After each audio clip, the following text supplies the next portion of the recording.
Hi everyone. सो अब अपना last part चालू करते हैं फॉरेक्स का। इसके बाद हमारा पूरा फॉरेक्स कंप्लीट हो जाएगा। इससे पहले वाले जितने भी टॉपिक्स थे ना, अपन विद क्वेश्चंस कर चुके थे। सर अब अपन ना फेट ऑफ फॉरवर्ड कॉन्ट्रैक्ट कुछ मिसलेनियस टॉपिक बचे हुए, ये भी विद क्वेश्चन अपन निपटा देते हैं। सर फेट ऑफ फॉरवर्ड के अपन कुछ सारे क्वेश्चन नहीं करेंगे। मैंने एक मास्टर क्वेश्चन बनाया है जो कि हमारे एक्सपोर्टर के पॉइंट ऑफ व्यू से है। इसके अंदर जो भी फेट ऑफ फॉरवर्ड है ना, उन सब का निचोड़ है और कुछ पॉइंट अपन ना एज ए इंपोर्टर के पॉइंट ऑफ व्यू से भी देख लेंगे। तो अपना ये पूरा फेट ऑफ फॉरवर्ड कॉन्ट्रैक्ट का सार इन दो क्वेश्चंस में, यानी कि ये तो एक्सपोर्टर के पॉइंट ऑफ व्यू से और इंपोर्टर के पॉइंट ऑफ व्यू से अपन को क्या क्या देखना है, ये मैंने यहाँ पे सोल्व करा हुआ है। तो अपना पूरा साल इसके अंदर कंप्लीट हो जाएगा। तो अपन स्टार्ट करते हैं। सर फेट ऑफ फॉरवर्ड होता क्या है? फेट ऑफ फॉरवर्ड कॉन्ट्रैक्ट की किस्मत। फॉरवर्ड कॉन्ट्रैक्ट क्या होता है, ये अपन सीख चुके हैं हेजिंग टेक्निक में कि फॉरवर्ड कॉन्ट्रैक्ट यानी कि कस्टमर यानी इंपोर्टर एक्सपोर्टर बैंकर्स के पास जाता है और उससे डील करके आता है या फिर एग्रीमेंट करके आता है कि मैं फ्यूचर की किसी डेट को तो आऊंगा। वो डेट उसके अंदर एग्रीमेंट में लिखी होती है, लेट्स सपोज 2 महीने बाद, और अपने साथ करेंसी लेके आऊंगा। एक्सपोर्टर है तो क्या बोलेगा कि मैं अपने साथ डॉलर लेके आऊंगा, इंपोर्टर है तो मैं डॉलर लेने आऊंगा। तो मैं आऊंगा फ्यूचर की किसी डेट को आऊंगा और करेंसी एक्सचेंज कराने आऊंगा, पर जिस रेट पे एक्सचेंज करूंगा, मतलब जिस रेट पे उस दिन हम एक्सचेंज करेंगे, वो अपन आज डिसाइड करेंगे। वो होता है हमारा फॉरवर्ड कॉन्ट्रैक्ट। ठीक है सर। और ये जो टॉपिक है ना, अपन एज ए बैंकर, अपने आप को एज ए बैंकर आप समझो। ये टॉपिक अपन को एज ए बैंकर ही समझ में आएगा। इसके अंदर कारण सर, इसके पीछे मैं बताता हूँ कारण क्यों। कि एज ए बैंकर, ये मान लो ये बैंक है, ये एक एक्सपोर्टर है, ये हमारा कस्टमर है। ये आया कब आया? 1 जनवरी को आया। 1 जन को आया और इसने बोला कि बैंकर मेरे को तुम्हारे साथ फॉरवर्ड कॉन्ट्रैक्ट करना है। तो बैंकर बोलेगा ठीक है, मैं तैयार हूँ, फॉरवर्ड कॉन्ट्रैक्ट कर लो। तो वो बोलता है कि आज के 2 महीने बाद यानी कि 1 मार्च 2025 को मेरे को $1 लाख मिलने वाले। ये एक्सपोर्टर है, इसको $1 लाख मिलने वाले। तो मैं ना वो तुमको सेल करना चाहता हूँ। एज ए बैंकर अपन उसके साथ एग्रीमेंट कर लेंगे, ठीक है तो 1 मार्च को आना और मेरे को $1 लाख, मतलब मैं तुझसे बाय कर लूंगा, और जिस रेट पे बाय कर लूंगा अपन वो चीज डिसाइड कर लेते हैं। ठीक है। तो कस्टमर इसके साथ सेल करने का, एज ए बैंकर अपन इसके साथ बाय करने का कॉन्ट्रैक्ट कर लेंगे। क्या करने का? बाय करने का। तो अपना अपन इससे बाय कर लेंगे, तो अब बाय करके अपने पास थोड़ी ना रखेंगे अपन तिजोरी के अंदर। तो बैंकर क्या करता है, उसी दिन बैंकर जिस दिन कस्टमर उसके साथ डील करके गया, उसी दिन बैंकर क्या करता है, इंटर बैंक के अंदर, ये जो इंटर बैंक मार्केट है अपना, इसके अंदर जाके वो डील करके आ जाता है। क्या डील करके आ जाता है? यहाँ से वो बाय कर रहा है, तो इंटर मार्केट में क्या करेगा, इंटर मार्केट में वो सेल करेगा। तो यहाँ पे वो कवर डील करके आ जाता है। जो अपन ने कवर डील ऊपर टॉपिक पढ़ा था कि बैंकर भी अपने आप को हेज करता है। तो ये बैंकर ऊपर जाके कवर डील के अंदर सेल करने का कॉन्ट्रैक्ट करके आ जाएगा। किस दिन? 1 मार्च को। 1 मार्च को नीचे से कस्टमर से तो बाय करेगा और ऊपर इंटर मार्केट के अंदर वो सेल कर देगा। ठीक है सर, इतनी कहानी आपको समझ में आ गई। तो सर इसकी किस्मत का क्या कह रहे थे आप? कुछ तो कह रहे थे कि किस्मत में क्या लिखा है, क्या लिखा है? मतलब कस्टमर आएगा, अपने साथ डॉलर लेके आएगा, अपन उससे बाय करेंगे और इंटर मार्केट में अपन सेल कर देंगे, यही तो लिखा हुआ है। हाँ सर, ये जो आपने बोला ना, जो भी अपन ने एग्रीमेंट करा और जो ऐसा हो गया, उसको बोलते हैं अपन execution as per the agreement. यानी कि जैसा अपन ने चाहा वैसा हो गया। तो सर हमेशा ऐसा होता है कि जैसा अपन सोच रहे वैसा का वैसा होता है? नहीं सर, कभी कभी क्या होता है, मान लो वहां की कंपनी जहां से हमारे एक्सपोर्टर को $1 लाख मिलने वाले थे, मान लो एक्सपोर्टर को जहां से $1 लाख मिलने वाले थे, कंपनी बैंकरप्ट हो गई। अब उसको ना $1 लाख नहीं मिलना, मतलब 100 ऑफ द 1 केस तो हो ही सकता है ना कि मतलब जो कॉन्ट्रैक्ट करा वो मतलब $1 लाख आया ही नहीं। तो हमारा कस्टमर हमारे पास आता है, कब आता है कस्टमर हमारे पास? ड्यू डेट के दिन। उसको खुद को बेचारे को ड्यू डेट को पता चला कब? 1 मार्च को, कि यार बैंक सुनो ना, जो $1 लाख आने वाले थे ना, अब वो आएंगे नहीं क्योंकि किसी कारण से वो चीज कैंसिल हो गई। यानी कि $1 लाख आना कैंसिल। तो मैं ना जो कॉन्ट्रैक्ट तुम्हारे साथ करा हुआ था ना, वो मैं कैंसिल करवाने आया हूँ। ठीक है सर, पहला ही कैसे कैसे क्या करते हैं, जो भी करते हैं अपन विद क्वेश्चन सब कुछ समझेंगे। दूसरा केस क्या है कि उसको पहले पता चल गया कि ना इन फ्यूचर ना उसको जो 1 मार्च को डॉलर मिलने वाले थे ना, उसको ना 1 फेब को ही पता चल गया कि उसको अब कोई डॉलर वॉलर नहीं मिलेंगे, वो कंपनी बैंकरप्ट हो गई। तो 1 फेब को आके वो कैंसिलेशन करवा के चला जाएगा। कैंसिलेशन में क्या क्या करेगा अपन विद क्वेश्चंस देखेंगे। ठीक है, तो हमारे 3 केस कवर हो गए। क्या क्या कवर हो गए? कि एक तो हमारा एज पर द एग्रीमेंट हो गया, कैंसिलेशन ऑन ड्यू डेट और कैंसिलेशन ऑन अर्लियर डेट, यानी कि पहले पता चल गया। अब एक्सटेंशन क्या होता है कि अपन को ड्यू डेट को पता चला कि जो पैसा 1 मार्च को आने वाला था, अब वो आएगा हमारे 1 अप्रैल को। तो अपन को 1 महीने के लिए एक्सटेंड कराना है। तो अपन ड्यू डेट पे एक्सटेंशन कैसे करते हैं वो वाला समझेंगे। एक अपन को पहले पता चल गया कि अब 1 अप्रैल को आने वाला, तो अर्लियर डेट पे एक्सटेंशन कैसे करते हैं वो अपन सीखेंगे। तो हमारे 5 टॉपिक कवर हो गए।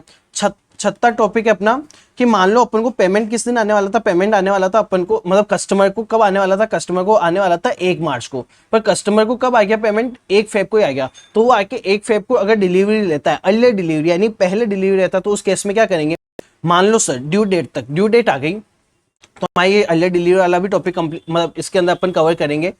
हमारे कितने केस हो गए, हमारे टोटल 1 2 3 4 5 और 6 केस हो गए, ठीक है सर। टोटल 6 तरीके के केस हो गए कि फॉरवर्ड कॉन्ट्रैक्ट के फेथ में क्या लिखा है, यानी कि उसके भाग्य में क्या लिखा है। अब इसके अलावा होगा क्या कि ड्यू डेट, ये हमारी ड्यू डेट है, ड्यू डेट को कस्टमर आया ही नहीं, ड्यू डेट को कस्टमर आया ही नहीं, तो जो हमारा फेडाई होता है, फेडाई जो बैंकों की एसोसिएशन होती है, वो क्या करती है, उनका एक रूल है कि तुम ना अगर कुछ भी हो जाए ना, अगर मान लो ड्यू डेट को कस्टमर नहीं आया, तो वो कस्टमर को 3 दिन का ग्रेस पीरियड देती है, 3 दिन का ना कस्टमर को ग्रेस पीरियड देती है कि अगर 3 दिन में कस्टमर आ जाता है ना, या तो वो कॉन्ट्रैक्ट एग्जीक्यूट करवाएगा, क्या क्या पॉसिबिलिटीज हो सकती है, या तो डिलीवरी लेने आ जाएगा कि भाई 3 दिन ग्रेस पीरियड में, कि उसके पास मान लो 1 2 दिन लेट आया पेमेंट, तो 1 2 दिन बाद वो पेमेंट करने आ जाएगा। दूसरा क्या होगा कि या तो कैंसिल कराने आएगा कि कभी पेमेंट आएगा ही नहीं तो कैंसिल कर दो ग्रेस पीरियड में। तीसरा ये क्या कराने आएगा, तीसरा एक्सटेंड कराने आ जाएगा कि जो पेमेंट आज मिलने वाला था या अभी 1 2 दिन में मिलने वाला था, अब वो डायरेक्ट कब मिलेगा, अब वो डायरेक्ट मिलेगा मेरे को अप्रैल में। तो ये 3 सिचुएशन हो सकती है। तो ग्रेस पीरियड के बाद जो अपन को ग्रेस पीरियड मिलेगा, ग्रेस पीरियड में अपन को 3 सिचुएशन हो सकती है। देखिए, customer take delivery within 3 days, extend within 3 days यानी कि वो ग्रेस पीरियड में, या फिर कैंसिल विद इन 3 डेज। मान लो सो ये तीनों दिन में नहीं आया तो तीनों दिन बाद बैंकर क्या करेगा, गुस्सा हो जाएगा और बैंकर फिर ऑटोमेटिक कैंसिलेशन प्रोसेस चालू कर देगा। तो चौथी होती है हमारी ऑटोमेटिक कैंसिलेशन। तो सर ये जो कैंसिलेशन वगैरह होती है ना, उसमें क्या होता है, मतलब अपन मतलब वो पेपर होता है उसको फाड़ देते हैं, ऐसा कैंसिलेशन होता है कि वाह ठीक है। नहीं सर, ये जितने भी केस है ना, फर्स्ट वाले केस को छोड़ के, फर्स्ट वाले केस में तो अपन को पता है कि execution as per the agreement, उसके अलावा जितने भी केस है ना, उसके अंदर सबके अंदर एक तरीके से कैलकुलेशन होती है। तो कुछ गेन लॉस कुछ तो होता है, या तो गेन होगा बैंकर को या फिर लॉस होगा। तो कस्टमर की वजह से अगर कुछ गेन हुआ, अगर कस्टमर की वजह से उसको गेन हुआ इन सारी कैलकुलेशन में, मतलब कस्टमर ने क्या करा, कस्टमर ने डिफॉल्ट कर दिया ना। फर्स्ट वाले केस में कस्टमर ने क्या करा, as per the agreement execute कर दिया, पर अपार्ट फ्रॉम फर्स्ट केस, बाकी के 9 केस में उसने क्या करा, उसने डिफॉल्ट करा, यानी कि जैसा एग्रीमेंट था उसने उसको फॉलो नहीं करा। तो इन 9 केस के अंदर कस्टमर ने कुछ डिफॉल्ट करा, तो उसके अंदर ना कुछ कैलकुलेशंस होगी कि डिफॉल्ट की वजह से कितना नफा क्या है, कितना नुकसान हो रहा है, क्योंकि करेंसी की रेट देखो ऊपर नीचे होती रहती है। अपन कस्टमर हेजिंग क्यों करता है कि उस रेट से वो बच सके, पर अगर वो execution as per the agreement नहीं कर रहा तो बैंक तो है ना भुगतेगा। तो जितने भी गेन और लॉस होते हैं ना, तो अगर कस्टमर की वजह से कोई गेन हुआ या कुछ भी लॉस हुआ, तो वो ना कस्टमर को पास ऑन कर देगा। अगर कोई गेन हुआ है और बैंक को कोई प्रॉफिट हुआ है, इस सारी कैलकुलेट, तो बैंक के बहुत शांत आदमी है कि भाई एक काम करो तुम, हमको तो जितना कमाना था उतना कमाया, तुम्हारी वजह से हमको गेन हुआ है, तो कस्टमर को पास ऑन कर देता है। और अगर बैंक को कोई लॉसेस हो गया तो कस्टमर से रिकवर करता है कि यार देखो हम लॉसेस क्यों भुगते, गलती तुम्हारी, ठीक है। अब कुछ इंपॉर्टेंट पॉइंट पढ़ लेते हैं जो हमारे बाकी के में काम आएंगे।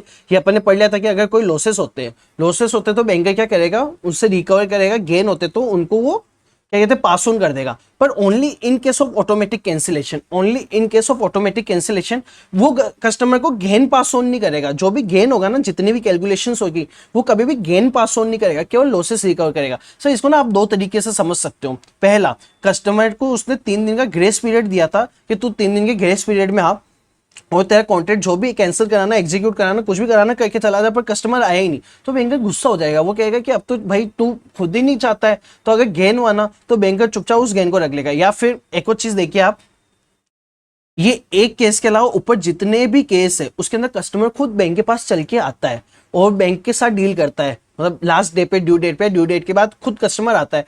तो अगर कोई गेन हो रहा होता है ना, तो कस्टमर बोलता है कि यार देख लॉस होता है तो तू हमसे रिकवर कर लेता, अब गेन होना तो तू हमको दे।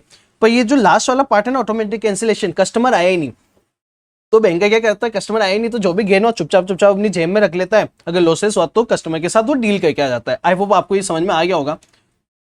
तो सर कितने टाइप के कैलकुलेशंस अपन को करनी पड़ती है गेन और लॉस निकालने के लिए कि अपन को गेन हो रहा है, लॉस हो रहा है। सर टोटल 4 टाइप की होती है।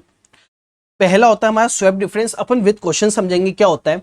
एक्सचेंज डिफरेंस क्वेश्चन के साथ समझेंगे, इंटरेस्ट क्वेश्चन के साथ। बस ये टॉपिक में बता देता हूँ कि फ्लैट चार्जेस, यानी कि हुआ क्या कि उन 10 सिचुएशन में से 9 सिचुएशन, एक सिचुएशन तो हमारा as per the agreement. No के अंदर क्या बैंकर्स कुछ ना कुछ फ्लेट चार्जेस रख सकता है कि अगर तुम कैंसिल करवाने आए इस दिन तो इतना चार्जेस लगेगा, अगर ड्यू डेट को आए तो इतना चार्ज लगेगा, ड्यू डेट के बाद आए तो इतना चार्ज लगेगा। मतलब हर एक सिचुएशन के लिए वो एक फिक्स चार्ज रख सकता है, तो उसका भी अपन को एडजस्टमेंट करना पड़ता है। ये चीजें अपन समझेंगे कैंसिलेशन। और ये मैंने पूरा समरी चार्ट दिया हुआ है ये यहाँ पे कि आपको कैसे क्या करना है, इसके अंदर पूरे कॉन्सेप्ट मैंने समझा रखे हैं। तो ये जो ऊपर ये जो 4 चीजें हैं ना, उसका एडजस्टमेंट करते हुए हर केस में क्या क्या करना है वो मैंने बता रखा है। ठीक है सर, तो अपन विद क्वेश्चंस करते हैं इसको। आई होप आपको यहाँ तक सब कुछ क्लियर होगा। और अपन ना साथ के साथ पढ़ते हुए चलेंगे कि ये स्वैप डिफरेंस गेन लॉस क्या होता है, एक्सचेंज डिफरेंस गेन लॉस क्या होता है, इंटरेस्ट क्या होता है। ये अपन क्वेश्चन से ही समझेंगे तो आपको बेटर अंडरस्टैंडिंग होगी। ठीक है सर, अब अपन क्वेश्चन देखते हैं। अपन क्वेश्चन देख रहे पहले एक्सपोर्टर, अपन तो क्या है बैंकर है, अपन किसका क्वेश्चन दे रहे, अपन यहाँ पे एग्जांपल किसका लिया, एक्सपोर्टर का लिया। आप मतलब अपन अपने आप को ना एज ए बैंकर समझना और अपने कस्टमर को एक्सपोर्टर समझना। तो ये क्वेश्चन क्या कह रहा है, क्वेश्चन कह रहा है कि एक एक्सपोर्टर आया अपने पास 2 मंथ फॉरवर्ड कॉन्ट्रैक्ट करने। 2 मंथ फॉरवर्ड कॉन्ट्रैक्ट करने कब आया, 1 जनवरी को आया। 1 जन को आया तो 2 मंथ फॉरवर्ड कॉन्ट्रैक्ट कब एग्जीक्यूट होगा, 1 मार्च को। 1 मार्च को एग्जीक्यूट होगा। ठीक है, और उसको क्या करना है, $1,00,000 सेल करने। एज ए बैंकर अपन क्या करेंगे, $1,00,000 बाय कर लेंगे। और अपन को क्या दी हुई, अपन को रेट्स दी हुई है, following rates are given for the inter bank market. ये इंटर बैंक मार्केट की रेट दी हुई, क्यों सर, क्योंकि अपन कस्टमर के साथ भी डील करेंगे, अपन इंटर बैंक में भी डील करेंगे एज ए बैंकर। तो सर एग्जाम में क्या होता है, केवल ये वाला पार्ट गिवन होता है। ये जो आगे के 2 पार्ट है ना, ये मैंने अपने टाइम बचाने के लिए मैंने कर दिए। तो मैं ना आपको ये सारी कैलकुलेशन यहाँ पे बता देता हूँ कि आपको ना नीचे बताने की जरूरत नहीं पड़ेगी। देखिए अपन को क्या दिया हुआ होगा, अपन को स्पॉट दी हुई होगी हर एक डेट की, और कुछ फॉरवर्ड मंथ की रेट्स दी हुई होगी। ये अपने कहीं ना कहीं काम आने वाली है। फॉरवर्ड मंथ के अपन को प्रीमियम डिस्काउंट कुछ तो दिया हुआ होगा, तो अपन को यहाँ पे प्रीमियम दिया हुआ है। सर आपको कैसे पता प्रीमियम दिया हुआ है, सर डिस्काउंट भी तो हो सकता है। हाँ ये देखिए मैंने अपने बेसिक वाले पॉइंट में पढ़ा था कि अगर इंक्रीजिंग ऑर्डर में अगर अपन को दिए हुए पॉइंट्स तो वो प्रीमियम है, जैसे 0.50 0.60 इंक्रीजिंग ऑर्डर में छोटा बड़ा, तो ये प्रीमियम में है। तो अपन इसको फॉरवर्ड रेट निकालने के लिए ऐड कर देंगे, स्पॉट के अंदर फॉरवर्ड रेट निकालने के लिए अपन ऐड कर देंगे। तो ये अपन ऐड कर देंगे, हमारी अमाउंट आ जाएगी। देखिए सबके अंदर अपन ऐसा करते चलेंगे। मान लो यहाँ पे ना ये 55 बाद में होता, 85 पहले होता, तो फिर अपन इसको इसमें से लेस कर देते हैं, तो हमारी फॉरवर्ड रेट आ जाती है। फॉरवर्ड रेट निकालना मुश्किल नहीं है, फॉरवर्ड रेट निकालना बहुत ईजी है, और ये अपन बेसिक वाले पार्ट में पढ़ चुके हैं। ये आ गई हमारे इंटर बैंक की रेट फॉर द बैंक, यानी कि इंटर बैंक और बैंक जिस रेट पे आपस में डील करेंगे ना वो रेट आ गई। तो सर अब मर्चेंट रेट पे कैसे जाते हैं, तो अपन ने पढ़ा हुआ था कि मर्चेंट रेट पे कैसे जाते हैं। ये देखिए तो अपने यहाँ पे भी देखा हुआ, merchant rate equals to inter bank plus minus, या तो प्लस होगा या माइनस होगा क्या, एक्सचेंज मार्जिन। ये अपन इंटर बैंक वाले टॉपिक में अच्छे से पढ़ चुके हैं, आई होप आपको समझ में आता होगा। तो एक्सचेंज मार्जिन अपन को दिया हुआ है 0.10%। तो जितने भी बिड रेट है, जितने भी बिड रेट है इसमें से तो वो माइनस हो जाएगा, तो हमारी ये रेट आ जाएगी मिड रेट में। और जितने भी आस्क रेट है, ये जितने भी आस्क रेट है उसके अंदर अपन ये मार्जिन ऐड कर देंगे, तो हमारी ये वाली रेट आ जाएगी। सब बिड में से लेस करा, मार्जिन में ऐड करा। सो ये सब कुछ मैंने आपको समझा रखा है कि एक्सचेंज मार्जिन को अपन बिड में से क्यों लेस करते हैं और एक्सचेंज मार्जिन को अपन आस्क में क्यों ऐड करते हैं। हमारे इंटर बैंक और मर्चेंट बैंक रेट्स के अंदर, कस्टमर बैंक्स के रेट्स के अंदर वाले टॉपिक में बेसिक में सब कुछ समझा रखा है। अपन यहाँ पे वापस ज्यादा डिस्कस करेंगे नहीं। इन्होंने एक और चीज बोली हुई है, इन्होंने क्या बोला हुआ है, ये देखिए कि 4 डिजिट में होना चाहिए। देखिए 4 डिजिट में होना चाहिए और मल्टीप्लिकेशन ऑफ 0.0025, यानी कि लास्ट की जो 2 डिजिट है ना ये 25 की डिजिट में होनी चाहिए, यानी कि या तो 0.0025 होना चाहिए, या फिर 0.0050, 0.0075, या फिर 0.0100, यानी कि ये अगली वाली यूनिट 1 से बढ़ जाएगी। ये तो आपको आता होगा, बड़ा बेसिक है। 25 के मल्टीप्लिकेशन में लास्ट डिजिट होनी चाहिए। तो ये देखिए अपन ने ना क्या करा, 80 और 80.50 इसमें से लेस करा 10%। तो आपको क्या लगता है 79.9200 आया होगा, नहीं। ये देखिए 80 मल्टीप्लाई 0.10%, 80 में से अपन ने लेस करा होगा 0.08। हाँ अभी तो हमने क्या आया 79.9200 ही आया, 9200, यानी कि 25 के मल्टीप्लिकेशन में। हाँ ठीक है सर। अब आता है अपने 80.50, 80.50 में अपन 10% ऐड कर देंगे। 80.50 मल्टीप्लाई 0.10%, ये अपन ऐड कर देंगे कितना, 0.0805। ये टोटल अपने कितना हो गया, 80.50 प्लस 0.10%, ये हो गया अपने 80.5805। सही, लास्ट की जो 2 डिजिट है 25 की मल्टीप्लिकेशन में क्या 25, 50, 75, 100, नहीं नहीं है, तो अपन ने इसको नियरेस्ट अमाउंट, ये जो 58 है ना, नियरेस्ट अमाउंट में राउंड ऑफ कर देंगे। ये अगर 05 है ना, तो अपन ने नियरेस्ट अमाउंट क्या कर दिया, इसको 58 की 58 ही रहने देंगे, यानी कि 80.58। मान लो सर अगर ये 13 होती, मान लो अगर ये 05 की जगह 13 होती, तो अपन यहाँ पे 25 कर देते हैं। अगर 13 होती तो सर अगर ये 05 की जगह 38 होती, तो 38 होती तो अपन फिर 0.5850 कर देते। आई वो आपको ये 25 मल्टीप्लिकेशन वाला समझाने की जरूरत नहीं है, आपको आता ही होगा। तो अपन ने ये सारी रेटें एक्सचेंज रेट के अंदर निकाल के उसके अंदर 0.025% कैसे एग्रीड करना है वो अपन ने इसके अंदर कर दिया है। ठीक है सर, ठीक है। यस, अपन ने सब कुछ सही करा हुआ है। हाँ, अगर मान लो ना एक बार आप क्रॉस चेक कर लेना, वैसे तो सब कुछ सही है, लेकिन फिर भी आपको लगे कि नहीं ये चीज़, ये रेट यहाँ पे ये नहीं वो होनी चाहिए थे, तो आप उसको कट करके, वैसे अपन क्वेश्चंस के साथ करेंगे तो अपन को और समझ में आ जाएगा। 81 81.18 कम हो जाएगा। ठीक है ठीक है ठीक है ठीक है, ओके ओके, ये भी ठीक है, ये भी ठीक है। एक बार मैं मैच कर लेता हूँ कि अपने क्वेश्चन में गड़बड़ ना हो बस। ठीक है, 80.60 ठीक है, 81.10। हाँ ये देखिए, ये वाली रेट आप थोड़ा सा सही कर लेना। ये वाली रेट ना मतलब हमारे 80.6600 नहीं होगी, ये अगर अपन ऐड करेंगे ना इसके अंदर 0.01%, ये होगी हमारे 81.1800। ये थोड़ा सा आप चेंज सही कर लेना। ये देखिए यहाँ पे मैंने वो रेट सही करी हुई है, तो आप ये रेट सही कर लेना। ठीक है सर, बाकी ठीक है इसके अंदर। अब अपन को क्या दिया हुआ है, अपन को ना इंटरेस्ट रेट दी हुई क्या, एक तो 10%, एक 12%। तो जो 10% इंटरेस्ट रेट होती है ना, बैंकर हमेशा जो भी डिपॉजिट अमाउंट लेता है, यानी कि जो भी एक्सेस या डिपॉजिट लेता है उस पर कम ब्याज देता है, और जो भी लोन के रूप में देता है यानी कि बोरिंग के रूप में, उस पर ज्यादा इंटरेस्ट पेड करता है, मतलब ज्यादा इंटरेस्ट चार्ज करता है। तो ये 12% हमेशा बोरिंग रेट होती है, मतलब बड़ी रेट हमेशा बोरिंग रेट और छोटी रेट हमेशा डिपॉजिट रेट। सर ये कब काम आएगी, ये हमारे इंटरेस्ट की कैलकुलेशन में काम आएगी कि अगर अपन को नेट आउटफ्लो हुआ है, नेट आउटफ्लो हुआ है कस्टमर के साथ, तो अपन ज्यादा वाली रेट यूज में लेंगे। और अगर कस्टमर के साथ इनफ्लो हुआ तो अपन को उसको इंटरेस्ट पे करना पड़ेगा, तो फिर डिपॉजिट वाली अपन काइंड ऑफ उसको एज ए डिपॉजिट ही ट्रीट करेंगे। ठीक है, ये मैं आपको क्वेश्चन के साथ समझाने वाला हूँ। और यहाँ पे मैंने 10 जो अपन ने यहाँ पे क्या कहते हैं सिचुएशन देखी थी, ये ऊपर 10 सिचुएशन, वो सारे सिचुएशन का मैंने यहाँ पे क्वेश्चन बना दिया है। अब अपन चालू करते हैं। सबसे पहला, डिलीवरी हुई एज पर द एग्रीमेंट, जैसा अपन ने एग्रीमेंट करा था वैसे डिलीवरी हो गई। तो सर इसका जो क्वेश्चन का फॉर्मेट है ना, पहले वो क्वेश्चन का फॉर्मेट समझा देता हूँ। सर अपन ना दो पार्ट कर देंगे इसको। अपन लेफ्ट हैंड साइड में तो एज ए कस्टमर, ये जो वाला पार्ट है ना, अपन कस्टमर के साथ क्या डील कर रहे हैं, एज ए बैंकर अपन कस्टमर के साथ क्या डील कर रहे हैं वो इधर डील करेंगे, और एज ए बैंकर अपन इंटर बैंक में क्या डील कर रहे हैं वो अपन राइट हैंड साइड इधर डील करेंगे। ठीक है, left hand side right hand side अपन क्या क्या डील कर रहे हैं अपन इधर डील करेंगे। ठीक है, आप ना ऐसे 2 कॉलम बना देना क्वेश्चन के सोल्व करते टाइम। जरूरी नहीं कि आप ये डिब्बा विब्बा बनाओ, सिंपल एक लाइन खींच के इधर तो कस्टमर के साथ जो डील कर रहे हो वो, इधर जो आप बैंकर्स के साथ डील कर रहे हो वो। ठीक है, तो सबसे पहला एज पर द एग्रीमेंट, जो भी अपन ने एग्रीमेंट करा था वैसा अपना हो रहा है। तो कैसे, अपन ने क्या एग्रीमेंट करा था, अपन ने एग्रीमेंट करा था कस्टमर ने बैंकर्स के साथ, यानी अपन ने कि हम बाय कर लेंगे तेरे से $1,00,000। कस्टमर आया, कस्टमर कब आया, ये 1 मार्च को ही आया, ये 1 मार्च को ही आया, और अपने साथ क्या लेके आया, अपने साथ ये डॉलर लेके आया। ठीक है, अपन इसे $1,00,000 ले लेंगे, और इसको अपन जो भी एग्री रेट होगी उस पर पेमेंट करके अपन उसको होनर कर देंगे। सर कैसे, एक बार समझा दो कि एक बार ये वाला टॉपिक भी समझा दो। वैसे तो फॉरवर्ड कॉन्ट्रैक्ट में ही समझ में आ गया, लेकिन फिर भी बता देता हूँ।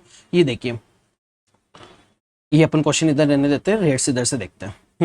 ये 1 जन को आया था और 2 मंथ फॉरवर्ड कॉन्ट्रैक्ट का अपने साथ डील करके गया था। किस रेट पे अपन ने डील करी होगी, अपन को उससे बाय करना है, तो ये कस्टमर के साथ इस रेट पे डील करेंगे, इंटरबैंक के साथ इस रेट पे डील करेंगे। तो अपन ने किस रेट पे डील करी होगी उससे इन फ्यूचर बाय करने की, 80.42 में। ठीक है, फिर अपन ने कवर डील कर ली थी, कवर डील का इंटरबैंक मार्केट में, तो अपन तो उसके लिए कस्टमर है, तो फिर अपन अगर वापस सेल करेंगे अपन को कम मिलेगा, तो इंटरबैंक मार्केट में अपन को 80.50 ही मिलेगा। तो ये देखिए अपन ने 80.42 के अंदर डील करा था, तो अपन ने कस्टमर को कितना पैसा दिया, 80,42,000। इंटरबैंक मार्केट में अपन ने सेल करा 80.50 में, अपन को कितना पैसा आया, 80,50,000। टोटल एज ए बैंकर अपन को 8,000 रुपए का प्रॉफिट हो गया। और ये एग्जाम में पूछता भी नहीं है, ये चीज आपके आगे काम आने वाली, इसलिए मैंने यहाँ पे बता दिया।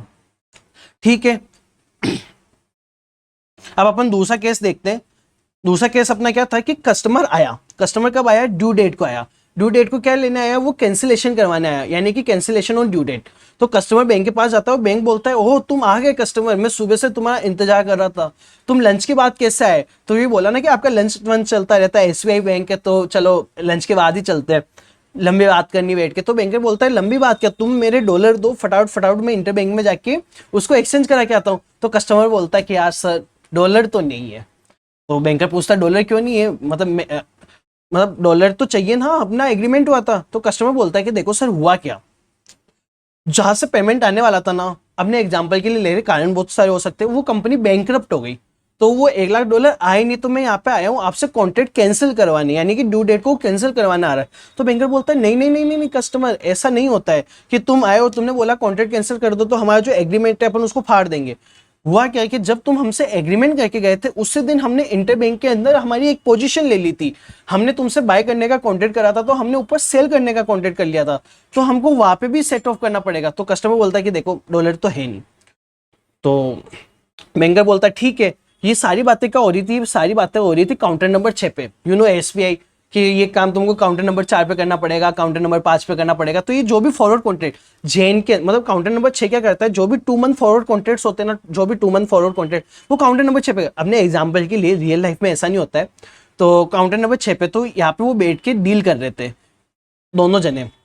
तो क्या बात कर रहे थे वो दोनों कि भाई तुम ना मेरे को डॉलर दो, मतलब मैं तो बाय करूंगा क्योंकि मेरे को ऊपर भी स्क्वायर ऑफ करना है। तो वो बोलेगा कि डॉलर तो है नहीं, तो ये बोलेगा काउंटर नंबर 6 वाला कि एक काम करो, जो काउंटर नंबर 4 है हमारा, जो काउंटर नंबर 4 है वो स्पोर्ट के अंदर डीलिंग करता है। क्या डील करता है, मान लो बहुत सारे जने, हमारी एक हेजिंग टेक्निक थी नो हेजिंग, यानी कोई हेजिंग नहीं कराता है, मतलब खतरों से खेलता है कि डायरेक्ट जिस दिन डॉलर आएगा उस दिन ये एक्सचेंज करा के चला जाएगा, रेट कुछ भी हो। तो काउंटर नंबर 4 क्या करता था, काउंटर नंबर 4 जो स्पोर्ट के अंदर डील होते थे ना, वो सारी डील काउंटर नंबर 4 देखता था। तो अब बैंकर बोलता है देखो तुम्हारे पास डॉलर तो नहीं आने वाले, पर अपन ने, तुमने क्या वादा करा था हमसे, तुमने वादा करा था कि तुम हमको सेल करोगे, और हमने वादा करा था, अपन बैंकर है, अपन एसबीआई बैंकर है, अपन ने वादा करा था कि हम तुमसे खरीदेंगे, तो हम हमारा वादा तो पूरा करेंगे, हम तुमसे खरीदेंगे। पर उससे पहले हम तुमसे खरीदे कैसे, तुम्हारे पास तो आई नहीं, तो उससे पहले हम तुमको सेल करेंगे काउंटर नंबर 4 से। तो तुम जाओ और काउंटर नंबर 4 से स्पोर्ट के अंदर, क्योंकि ड्यू डेट है ना, आज अपन को कॉन्ट्रैक्ट सेट ऑफ करना है, तो तुम काउंटर नंबर 4 से पहले डॉलर खरीदो हमसे, और फिर तुम हमको क्या कहते हैं, हमको सेल कर दो। तो अपन क्या करेंगे, as a banker counter number 4 में पहले उसको सेल करेंगे, फिर काउंटर नंबर 6 पे अपन उससे बाय कर लेंगे। तो एक्चुअली ये काउंटर वाउंटर पे जाते नहीं, वो क्या बैठे होते हैं आमने सामने, वो सारी कैलकुलेशन उनके पेपर्स पे चल रही होती है।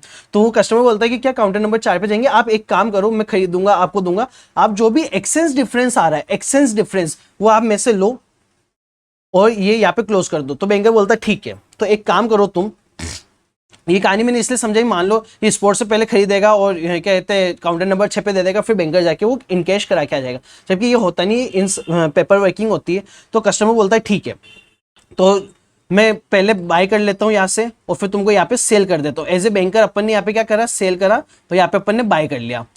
तो एज ए बैंकर आज क्या है, आज स्पॉट मार्केट अपन को आज ही कैंसिल कराना है, तो अपन उसको कितने में सेल करेंगे डॉलर।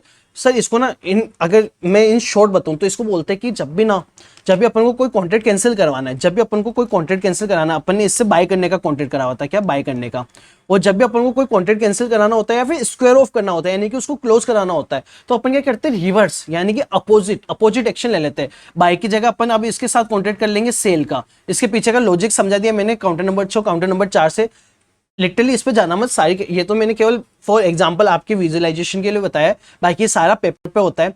तो बैंकर इसके साथ पहले बाइंग का कॉन्ट्रैक्ट था, अब इसको क्लोज करने के लिए, कैंसिल करने के लिए, स्क्वायर ऑफ करने के लिए सेल का कॉन्ट्रैक्ट कर लिया। तो अब बैंकर जब इसको सेल करेगा तो कम में सेल करेगा, ज्यादा में सेल करेगा, बैंकर हमेशा ज्यादा में सेल करेगा।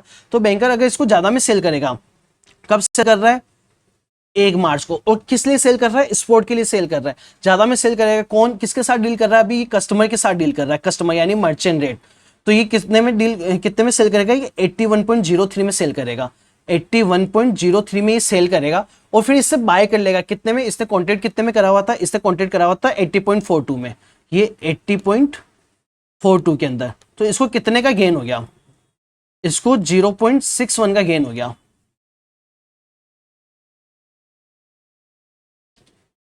81.03 80.42,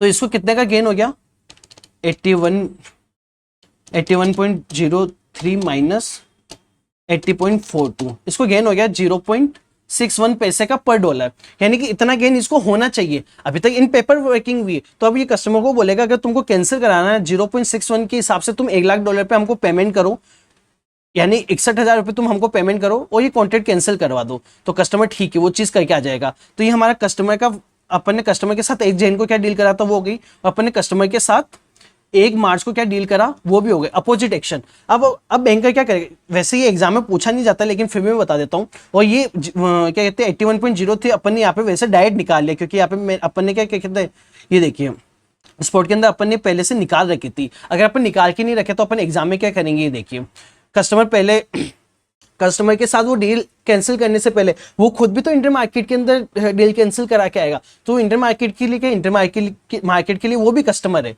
ये देखिए इंटर मार्केट के लिए वो भी कस्टमर है। तो यहाँ पे उसने सेल करने का कॉन्ट्रैक्ट करा हुआ था इंटर मार्केट में, तो अभी इंटर मार्केट में बाय करने का कॉन्ट्रैक्ट करके आएगा कि भाई मैं तुमसे ना मतलब बाय कर लेगा स्पॉट के अंदर इंटर मार्केट से, और फिर इंटर मार्केट में वो सेल कर देगा स्क्वायर ऑफ करने के लिए। तो अगर ये बाय करेगा, एक सेकेंड, ये अगर बाय करेगा इंटर मार्केट में स्पॉट के अंदर तो कितने पे बाय करेगा, ये देखिए ये इंटर मार्केट और बाय करेगा तो ये ज्यादा में बाय करेगा 80.95, ठीक है सर, ये देखिए 80.95 में बाय करेगा। और इसके अंदर अपना कुछ एक्सचेंज मार्जिन, क्योंकि आस्क रेट है ना तो एक्सचेंज मार्जिन ऐड कर देगा, ये एक्सचेंज मार्जिन इसने ऐड कर दिया, ये अमाउंट है और अपन को 25 के मल्टीप्लिकेशन में चाहिए, ये 10 है इसलिए 0 के यहाँ पे हो गया। अगर ये 13 होता तो 0.32 मतलब 0.0325 हो जाता, ठीक है सर। अगर ये 13 होता तो, अगर उससे 12 होता तो 12 होता तो भी नियरेस्ट 25 यानी कि 0.3। आई वो ये तो आपको आता ही होगा। तो ये हमारी कैलकुलेशन है, ये हमारी कैंसिलेशन की कैलकुलेशन हो गई। अब अपन बात करते हैं हमारे एक सेकेंड, अब अपन बात करते हैं कैंसिलेशन ऑन अर्लियर डेट, यानी कि अपन को ना ये बैंकर को ना हुआ क्या, कस्टमर को जो कॉन्ट्रैक्ट करना था ना एग्जीक्यूट, वो डॉलर जो आने वाले थे वो आने वाले थे 1 मार्च 2025 को। अपन ने फर्स्ट केस में देखा कि इसको ड्यू डेट को ही पता चला कि मेरे पास अब डॉलर नहीं आने वाले, तो इसे ड्यू डेट को कैंसिलेशन कराया। सर मेजरली होता है क्या कि ड्यू डेट को ही पता चलता है क्या, नहीं, अपन को अर्लियर डेट पे पता चलता है। अपन को कब पता चलता है, अर्लियर डेट पे। अपन अपने एग्जांपल में लेते हैं कि उसको 1 फेब को पता चल गया, 1 फेब को क्या पता चला कि इन फ्यूचर मेरे को ना डॉलर नहीं मिलने वाले। क्यों नहीं मिलने वाले, क्योंकि वो कंपनी बैंकरप्ट हो चुकी है। फॉर अपने एग्जांपल के लिए वो कंपनी बैंकरप्ट हो चुकी है, तो ना ये 1 तारीख यानी कि 1 फेब को जाता है बैंकर्स के पास। तो बैंकर बोलता है कि कस्टमर तुम आ गए, तुम थोड़े जल्दी नहीं आ गए, क्योंकि हमारा कॉन्ट्रैक्ट कब खत्म होने वाला था, कॉन्ट्रैक्ट हमारा खत्म होने वाला था 1 मार्च को, और तुम 1 फेब को ही आ गए। तो कस्टमर बोलता है कि बैंकर देखो ऐसी बात है कि अभी अभी खबर रही है, अभी खबर रही है कि मेरे को $1,00,000 जो मिलने वाले थे अब नहीं मिलेंगे, क्योंकि कंपनी बैंकरप्ट हो गई, तो मैं ये कैंसिल करवाने आया हूँ। तो बैंकर बोलता है कि देखो कस्टमर, अपने ड्यू डेट पे क्या करा था, अपने ड्यू डेट पे तो हाथों हाथ स्पोर्ट में काउंटर नंबर 4 से बाय करा था, और काउंटर नंबर 6 पे अपन ने सेल कर दिया था कि तो हमारा कॉन्ट्रैक्ट के अपोजिट एक्शन में कैंसिल हो गया था, अपोजिट एक्शन में हमारा कैंसिल हो गया था। पर अब अपन यहाँ पे क्या करेंगे, अभी तो अपन स्पोर्ट में तुमसे बाय नहीं कर सकते ना, क्योंकि हमको डॉलर कब चाहिए, हमको डॉलर चाहिए 1 महीने बाद। तो अपन, आप लॉजिकली बताओ 1 फेब को ही वो क्या इसके साथ स्पोर्ट के अंदर बाय कर लेगा क्या, ये 1 फेब को ही स्पोर्ट के अंदर कस्टमर इससे बाय कर लेगा क्या, या फिर बैंकर कस्टमर को सेल कर देगा, नहीं। काउंटर नंबर 4 का यहाँ पे अब कोई काम नहीं है। सब वहाँ पे एक और काउंटर था, काउंटर नंबर 5, काउंटर नंबर 6 तो 2 मंथ फॉरवर्ड के कॉन्ट्रैक्ट देखता था, काउंटर नंबर 5 1 मंथ फॉरवर्ड के कॉन्ट्रैक्ट देखता था। क्या देखता था, 1 मंथ फॉरवर्ड के कॉन्ट्रैक्ट, बाय या सेल।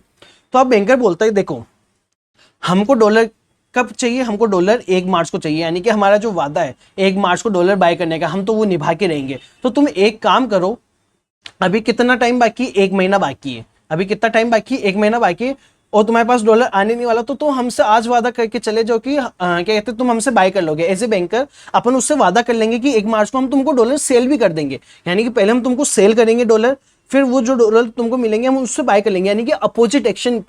तो अब अपोजिट एक्शन ना अपन फॉरवर्ड रेट में लेंगे, फॉरवर्ड रेट में, नियरेस्ट फॉरवर्ड रेट में। कारण क्योंकि अपन को डॉलर ड्यू डेट में अपन स्पॉट रेट क्यों ले रहे थे, क्योंकि अपन को उसी दिन कैंसिल करना है। अब ये वाला जो कॉन्ट्रैक्ट है ना अपन को ना 1 महीने बाद कैंसिल करना है, तो 1 महीने बाद की रेट लेंगे, यानी कि फॉरवर्ड रेट लेंगे। तो काउंटर नंबर 5 इसको फॉरवर्ड रेट बताएगा, और फॉरवर्ड रेट उसने बताई कि ये देखिए 1 फेब को आया, और 1 महीने की फॉरवर्ड रेट वो क्या बताएगा, 1 महीने की फॉरवर्ड रेट बताएगा क्या उसको सेल करना है, बाय करना है। पहले अपन ने क्या वादा करा हुआ था, बाय करने का वादा करा हुआ था। अब अपन उससे वादा क्या कर रहे हैं, अपन उसको सेल कर देंगे। तो सेल करने का वादा होगा 81.4325। ये देखिए ये इंटरबैंक की रेट है, इसके अंदर अपन मार्जिन ऐड कर देंगे तो ये अमाउंट आ जाएगी। ठीक है सर, तो यहाँ पे अपन फॉरवर्ड रेट का वादा कर लेंगे। यहाँ पे अपन ने फॉरवर्ड रेट का, ये तो अपना पहला जो करना था अपन ने कर लिया 1 जैन को। दूसरा अपन ने 81.35 इंटरबैंक में भी तो डील करेंगे, क्योंकि इंटरबैंक में भी अपन को क्या करना है, इंटरबैंक में भी अपन को रिवर्स अपोजिट एक्शन लेना है। कैंसिल कराने के लिए हमेशा अपोजिट एक्शन लेंगे। तो इंटरबैंक में जब अपन बाय करने जाएंगे तो अपन को महंगे में बाय करना पड़ेगा, फिर एक्सचेंज मार्जिन ऐड कर देंगे अपन, क्योंकि बैंकर कमाते ही हर हालत में। वो ये रेट आ गई, इस रेट से वो कस्टमर के साथ कैंसिलेशन का वादा कर लेगा।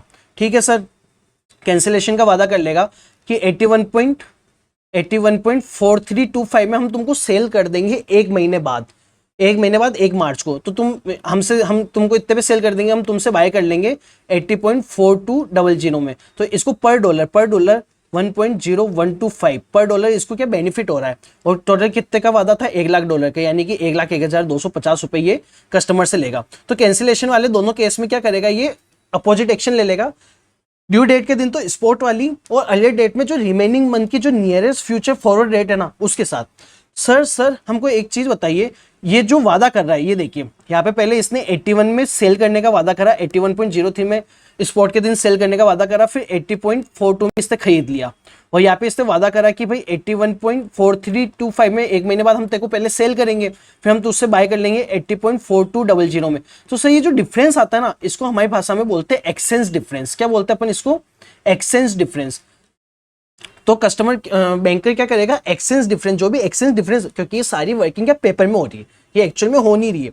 तो ये जो पेपर के अंदर निकाल के एक्सचेंज डिफरेंस निकालेगा, फर्स्ट वाले केस में तो 0.61 पर डॉलर, और हमारे सेकंड वाले केस में ₹1.0125। तो ये एक्सचेंज डिफरेंस कस्टमर से सेट ऑफ करेगा कि भाई इतना पैसा दे दो, रिकवर कर दो। अगर सर मेरे को एक चीज बताइए, ये जो एक्सचेंज डिफरेंस अगर ये नेगेटिव होता है, यानी कि बैंकर को ना इसकी वजह से नेगेटिव इंपैक्ट, यानी कि बैंकर क्या करता, बैंकर कस्टमर से तो 80.42 के अंदर ही बाय करता।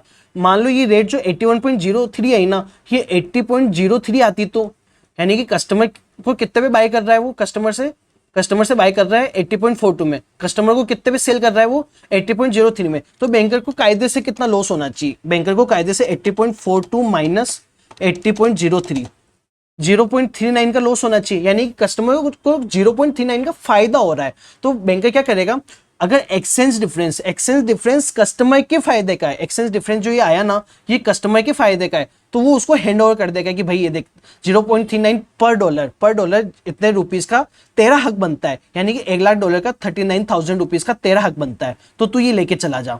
तो जो एक्सचेंज डिफरेंस है ना, अगर ये पॉजिटिव है, यानी कि बैंकर के लिए गेन का सौदा है, फायदे का सौदा है, तो वो इन पेपर वाई उसको इतना गेन होना चाहिए तो वो कस्टमर से रिकवर कर लेगा। इन पेपर उसको पता चला कि नहीं यार, इस ट्रांजैक्शन की वजह से मेरे को मतलब क्या कहते हैं, मेरे को गेन नहीं हो रहा है, मेरे को लॉस होना चाहिए, एक्चुअल में लॉस होना चाहिए, तो वो जितना वो एक्सेस प्रॉफिट कमा रहा है वो कस्टमर को हैंड ओवर कर देगा या पास ऑन कर देगा। आई होप आपको ये पार्ट 1, पार्ट 2 और ये पार्ट 3 समझ में आ गया होगा। अब अपन नोट्स के अंदर चलते हैं, ये अपन इसमें रेट्स में रहने देते हैं। ये पार्ट 1, पार्ट 2, पार्ट 3 हो गया हमारा अर्लियर डेट पे कैंसिलेशन वाला। अब हम नोट्स में चलते और एक्सचेंज डिफरेंस समझते हैं। एक्सचेंज डिफरेंस मैंने आपको वैसे तो एग्जांपल के साथ समझा दिया, वापस समझा देता हूँ। इंपोर्टर के केस में अपन क्या करेंगे, वही सेम इंपोर्टर के केस में मैं आपको एग्जांपल भी समझा दूंगा। द न्यू पोजीशन, ये क्या होता है, डिफरेंस बिटवीन, यानी एक्सचेंज डिफरेंस क्या होता है, डिफरेंस बिटवीन। ये पॉजिटिव भी होता है, नेगेटिव भी होता है। अगर पॉजिटिव है तो अपन कस्टमर से ले लेंगे, नेगेटिव है तो अपन कस्टमर को पास ऑन कर देंगे।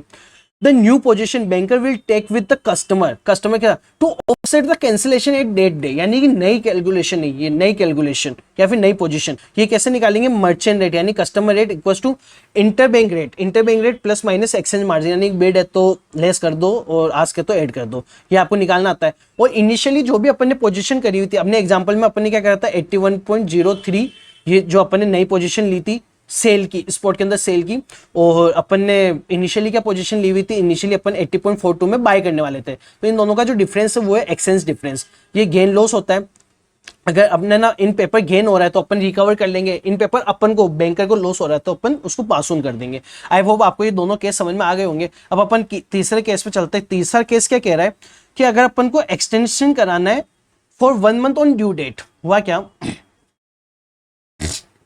कस्टमर 1 तारीख को ही आया, पर इसके पास वापस डॉलर नहीं थे, इसके पास वापस डॉलर नहीं थे। तो बैंक बोलता है अच्छा कस्टमर तुम आए हो, तुम्हारे पास डॉलर भी नहीं, मतलब तुम कैंसिल करवाने आए हो। तो बैंक कस्टमर बोलता है नहीं मैं कैंसिल करवाने नहीं आया, एक्चुअली मेरे को जो 1 मार्च को जो पेमेंट मिलने वाला था, अब मेरे को पेमेंट मिलेगा 1 अप्रैल को। कब मिलेगा मेरे को पेमेंट? 1 अप्रैल को मेरे को पेमेंट मिलेगा। तो जो पैसा मैं आज देने वाला था ना, अब वो मैं जो आज एक्सचेंज कराने वाला था ना, अब वो मैं 1 अप्रैल को एक्सचेंज करूंगा। तो बैंकर बोलेगा तो मेरे को एक्सटेंड करवाना है, कस्टमर बोलेगा बैंकर को मेरे को एक्सटेंड करवाना है। तो बैंकर क्या बोलेगा, देखो एक्सटेंड तो होगा, एक्सटेंड तो हम कर देंगे, पर ये 2 स्टेप प्रोसेस होती है, 2 स्टेप प्रोसेस। पहली स्टेप क्या है, पहली स्टेप क्या है, वो अगर ड्यू डेट को आया, पहली स्टेप ये है कि सबसे पहले तो तुम जो अपना एग्जिस्टिंग कॉन्ट्रैक्ट है उसको तुम कैंसिल करो। इसको अपन बोल सकते हैं कि या तो कैंसिल करो या स्क्वायर ऑफ करो, सेम। तो इसके अंदर अगर ड्यू डेट को अपन एक्सटेंशन करवा रहे हैं, ये देखिए अगर अपन एक्सटेंशन करा रहे, अपन एक्सटेंशन ड्यू डेट को करवा रहे, तो ड्यू डेट पे अपन को सबसे पहले कैंसिल कराना पड़ेगा, पहली स्टेप। दूसरी स्टेप क्या होगी हमारी कि अपन को ना कितने महीने बाद आएगा, अपने 1 महीने बाद आएगा। तो 1 मंथ फॉरवर्ड कॉन्ट्रैक्ट के अंदर अपन एग्रीड हो जाएंगे कि ठीक है 1 अप्रैल को तुम अपने साथ डॉलर लेके आना और हमारे साथ एक्सचेंज करा के आना, चले जाना, पर जिस रेट पे एक्सचेंज कराओगे ना वो अभी डिसाइड करके चले जाओ। तो इसके अंदर क्या होगा, 2 प्रोसेस होगी। ये देखिए ये अपन इसमें भी देख लेते हैं। In this case we simply applied cancellation of original contract, यानी कि अपन कैंसिलेशन, अगर ड्यू डेट वाला एक्सटेंशन, ड्यू डेट वाला कैंसिलेशन का अपन अपना कॉन्सेप्ट लगा देंगे, जो कि अभी अपन ने सीखा था। एक सेकेंड, अपन ने इस क्वेश्चन में सीखा था ना, ये पार्ट नंबर 2 कि कैंसिलेशन और ड्यू डेट। सबसे पहले तो अपन ये वाली कैलकुलेशन करेंगे, ये वाली कैलकुलेशन होने के बाद अपन उसको बोलेंगे कि देख कस्टमर अगर तेरे को एक्सटेंड कराना है, सबसे पहले तो 61,000 रुपये हमको दे दे, सबसे पहले 61,000 रुपये हमको दे दे, क्योंकि ड्यू डेट पे एक्सटेंड करवा रहा है। और दूसरा एक काम कर, फिर अपन तेरे साथ एग्रीमेंट कर लेते हैं। ये देखिए ये पहली स्टेप तो हो गई, ये 61,000 का इसको रिकवर हो गया, ये 81.03 के अंदर उसने उसके साथ क्या एग्रीमेंट कर लिया, बाय का। यहाँ पे तो बाय का एग्रीमेंट है, तो यहाँ पे उसने सेल का एग्रीमेंट कर दिया स्पोर्ट के अंदर। ये देखिए ये सेल का एग्रीमेंट कर लिया स्पोर्ट के अंदर, तो 0.61 के हिसाब से 61,000 रुपये। दूसरा कॉन्ट्रैक्ट वो उसी दिन 1 मार्च के दिन ही कर लेगा कि भाई ठीक है 1 महीने बाद तू आना और अपने साथ क्या कहते हैं डॉलर लेके आना, उसकी रेट अपन आज ही डिसाइड कर लेंगे। वो ना सेम वापस सेम जैसे वो हमेशा करता है कि इसके साथ कॉन्ट्रैक्ट करने के बाद, कस्टमर के साथ कॉन्ट्रैक्ट करने के बाद वो ऊपर कवर डील भी कर लेगा। तो ये देखिए इंटर बैंक में क्या करेगा, वो हमारे साथ क्या करेगा, अपन को बस एक एडिशनल चीज क्या करनी, स्टेप नंबर 2, यानी कि अपन को नया एग्रीमेंट करना है। तो वो कब आया, ये देखिए वो कब आया, वो 1 मार्च को आया। और कब के लिए आया, 1 मंथ फॉरवर्ड के लिए। तो अपन सबसे पहले तो इंटर बैंक के अंदर डील कर लेंगे। क्या डील करेंगे कि हम सेल करेंगे, तो कम में सेल करेंगे 80.97। ये देखिए 1 मंथ फॉरवर्ड कॉन्ट्रैक्ट 80 पॉइंट, ये रहा, सॉरी ये अपन ना पहले इंटर बैंक में, ये तो कस्टमर वाला है, तो अपन इंटर बैंक में अपन उससे डील करेंगे कि भाई 81.05 में बेचने वाले, ये देखिए 81.05 में बेचने वाले। और अपन कस्टमर के साथ डील कर लेंगे कि ठीक है 1 महीने बाद हम तुमसे ना 80.97 में खरीदने वाले, ये 80.97 में खरीदने वाले। यानी first apply cancellation on due date वाला कॉन्सेप्ट, अगर ड्यू डेट को अपन को एक्सटेंड कराना है तो। Second enter into the new contract.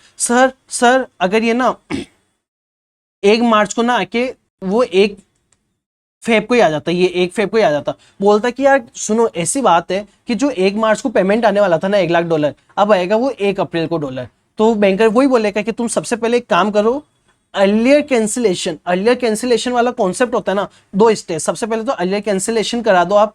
Earlier cancellation कैसे करेंगे, हमारा केस नंबर 3 था कि कैंसिलेशन और अर्लियर डेट, वही कि अपन ना जो रेट होगी, कौन सी रेट होगी अपनी, नियरेस्ट फ्यूचर की फॉरवर्ड रेट, यानी कि अपोजिट एक्शन बाय करने का था, अब अपन सेल करने का एग्रीमेंट कर लेंगे उसके साथ, जिससे वो कैंसिल हो जाएगी। तो सबसे पहले तुम हमारे साथ ना कैंसिलेशन वाली ये वाला कॉन्ट्रैक्ट कर लो। ये देखिए 5th के अंदर सबसे पहले उसने ये सेम चीज करी जो ऊपर अपने कैंसिलेशन और अर्लियर डेट में करी हुई।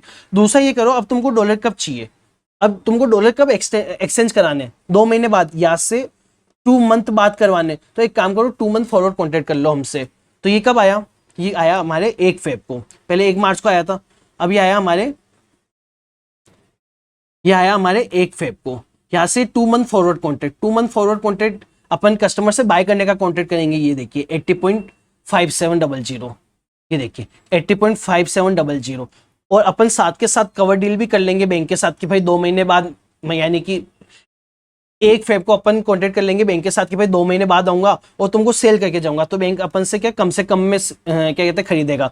तो ये देखिए बैंक की रेट है 80.65 में वो अपन से 2 महीने बाद का कॉन्टेक्ट कर लेगा। ये देखिए 80.65 से वो अपने साथ कॉन्टेक्ट कर लेगा। और ये जो एक्सचेंज डिफरेंस है ना, सेम अपन जैसे केस नंबर 3 में निकाला था, इस वाले केस में कैंसिलेशन, वैसे कैंसिलेशन में अपना उतना ही डिफरेंस आएगा कि 81.425 और 80.42 अपन डिफरेंस निकाल लेंगे तो वो हमारा एक्सचेंज डिफरेंस आ गया। तो अगर हमारे लिए एज ए बैंकर ये हमारे लिए गेन वाली बात है तो अपन रिकवर कर लेंगे। एज ए बैंकर अगर हमको पेड करना होता तो अपन पेड कर देते हैं। ठीक है सर। अब अपन आते हैं हमारे नेक्स्ट टॉपिक पे। हमारे टोटल 5 टॉपिक कंप्लीट हो चुके हैं। अब हमारे जो मेजर है ना वो 2 टॉपिक बचे हैं, बाकी के जितने भी है ना वो इतने मेजर नहीं। मतलब अगर ये 2 टॉपिक समझ लेना तो आपको सब कुछ समझ में आ जाएगा। आई होप आपको ये भी समझ में आ गया होगा कि हमारा एक्सचेंज डिफरेंस क्या होता है, इंटरेस्ट और अपन स्वैप पे बात करने वाले हैं, और फ्लेट चार्जेस क्या होता है। अगर मान लो यहाँ पे अपन को सारे क्वेश्चन में दिया हुआ होता है कि हर ट्रांजेक्शन में ना एक फ्लेट चार्जेस भी लग रहा है। क्या चार्जेस लग रहा है कि बैंकर ना 100 रुपये भी लगा रहा है फाइन या फिर फ्लैट चार्जेस। तो इसके अंदर अपन ना वो चार्जेस का मतलब क्या कहते हैं एडजस्टमेंट कर रहे होते हैं अपन। यहाँ पे जैसे 1,01,0250 रुपये चाहिए तो यहाँ पे अपन 1,01,350 रुपये लेते हैं। यहाँ पे अपन 100 रुपये भी एज ए फ्लैट चार्ज अपन ऐड कर लेते हैं, जो भी क्वेश्चन में रेट गिवन होगी। ठीक है, एक सेकेंड।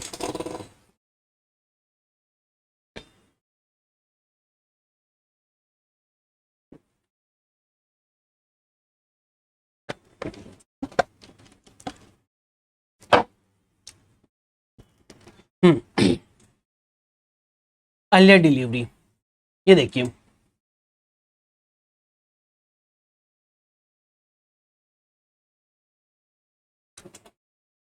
कस्टमर कब आने वाला था डॉलर लेके अपने साथ, 1 मार्च को आने वाला था डॉलर लेके। पर कस्टमर क्या हुआ, कस्टमर 1 फेब को ही आ गया, 1 फेब को ही डॉलर लेके आएगा। और बैंक के पास गया और बैंक को बोला कि बैंक ये लो मेरे 1 लाख डॉलर और मेरे को ना जो भी अपने एग्री रेट हुई थी ना उस पर एक्सचेंज कर लो। तो बैंक बोला एक सेकंड मेरे को सबसे पहले एक चीज बताओ, अपना कॉन्ट्रैक्ट कब का था, अपना कॉन्ट्रैक्ट 1 फेब का था या 1 मार्च का था। वो बोला कि 1 मार्च का था, पर मेरे पास आज पेमेंट आ गया और मेरे को ना बिजनेस में वर्किंग कैपिटल की जरूरत है, तो तुम आज ये डॉलर लो और मेरे को पेमेंट कर दो। तो बैंक बोलता है नहीं नहीं नहीं नहीं, रुको, ऐसा नहीं होता है कि तुम ना तुम्हें जब क्या कहते हैं जिस दिन की अपने एग्रीमेंट हुआ ना अपन उसी दिन का सेटलमेंट करते हैं। ऐसा नहीं कि तुम कभी भी मुंह उठा के आ जाओ और कि भाई बैंक तुम ये क्या कहते हैं डिलीवरी दे दो मेरे को, ऐसा नहीं। क्योंकि जिस दिन तुम आए थे, जिस दिन तुम हमारे साथ कॉन्ट्रैक्ट करवा के गए थे, उस दिन हमने भी कवर डील करी थी ऊपर। तो हमारे यहाँ पे भी ऐसा नहीं होता है, हमको जिस दिन डिलीवरी देनी है हमको उस दिन डिलीवरी देनी है।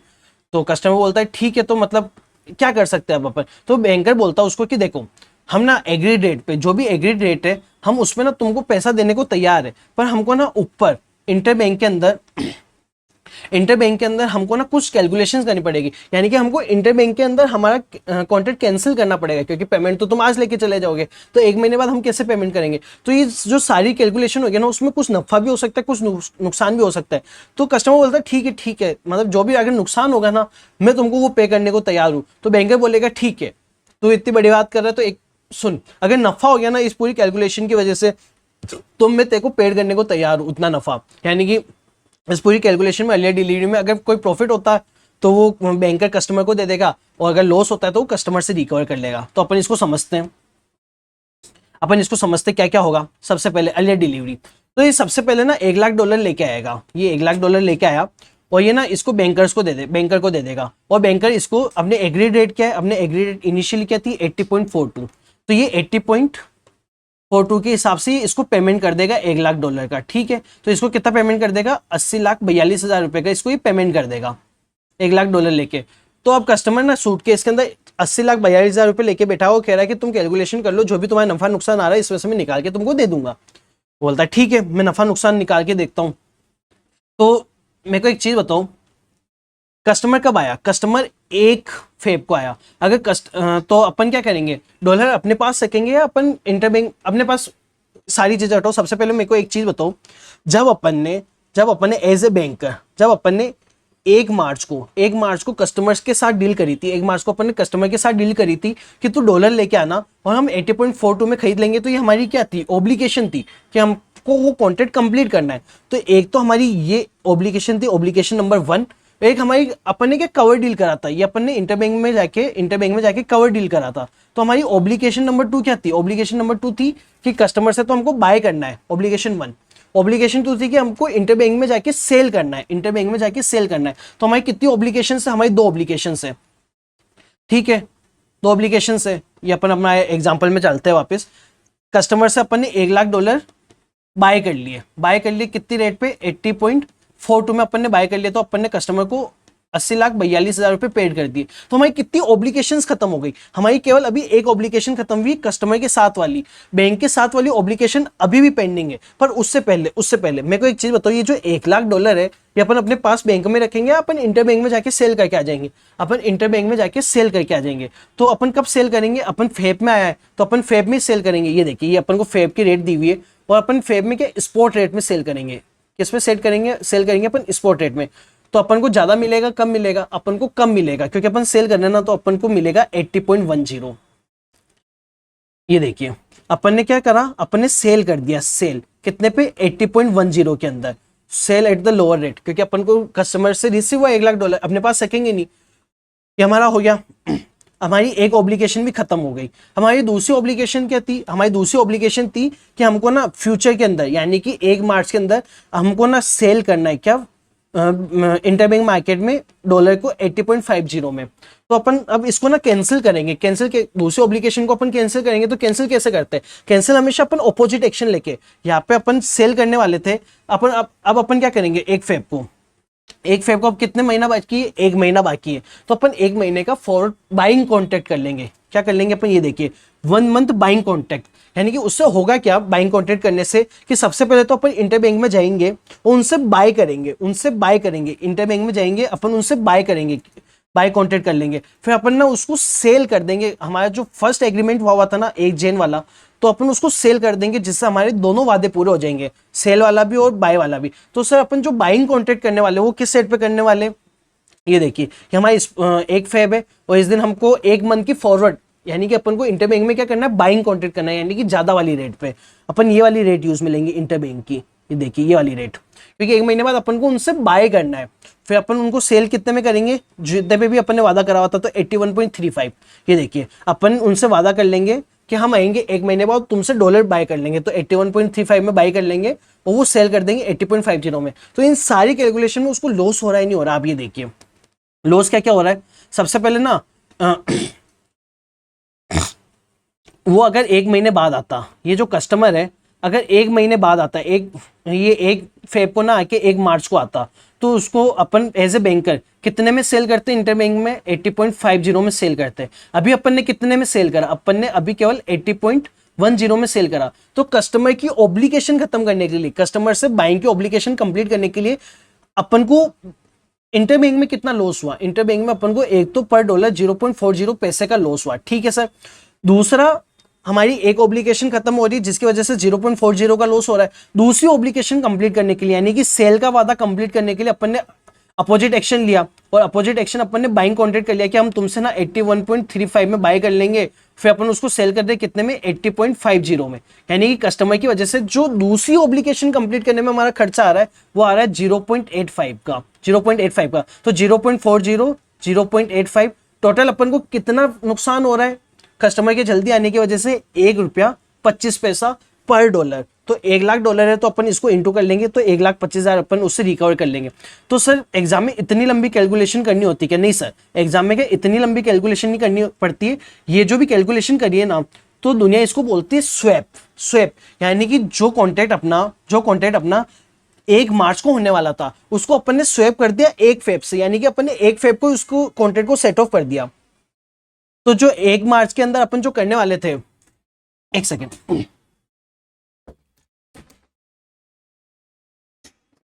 तो अपन ना 1 मार्च को ना जो भी करने वाले थे, अपन कॉन्ट्रैक्ट एग्जीक्यूट करने वाले थे, वो अपन ने 1 फेब को ही कर लिया। तो ये हमारा स्वैप हो गया। तो अपन क्या निकालेंगे, स्वैप डिफरेंस निकालेंगे। सर स्वैप डिफरेंस कैसे निकलता है कि एक ही दिन में सेम डे में अपन ने 2 अपोजिट कॉन्ट्रैक्ट कर रहे। क्या अपोजिट कॉन्ट्रैक्ट करे अपन ने, एक तो सेल का कॉन्ट्रैक्ट करा, एक अपन ने बाय का कॉन्ट्रैक्ट करा। सेल और बाय आपस में अपोजिट कॉन्ट्रैक्ट है, ठीक है सर। और अपन ने सेम डे करा। स्वैप का मतलब क्या होता है मैं आपको बता देता हूं।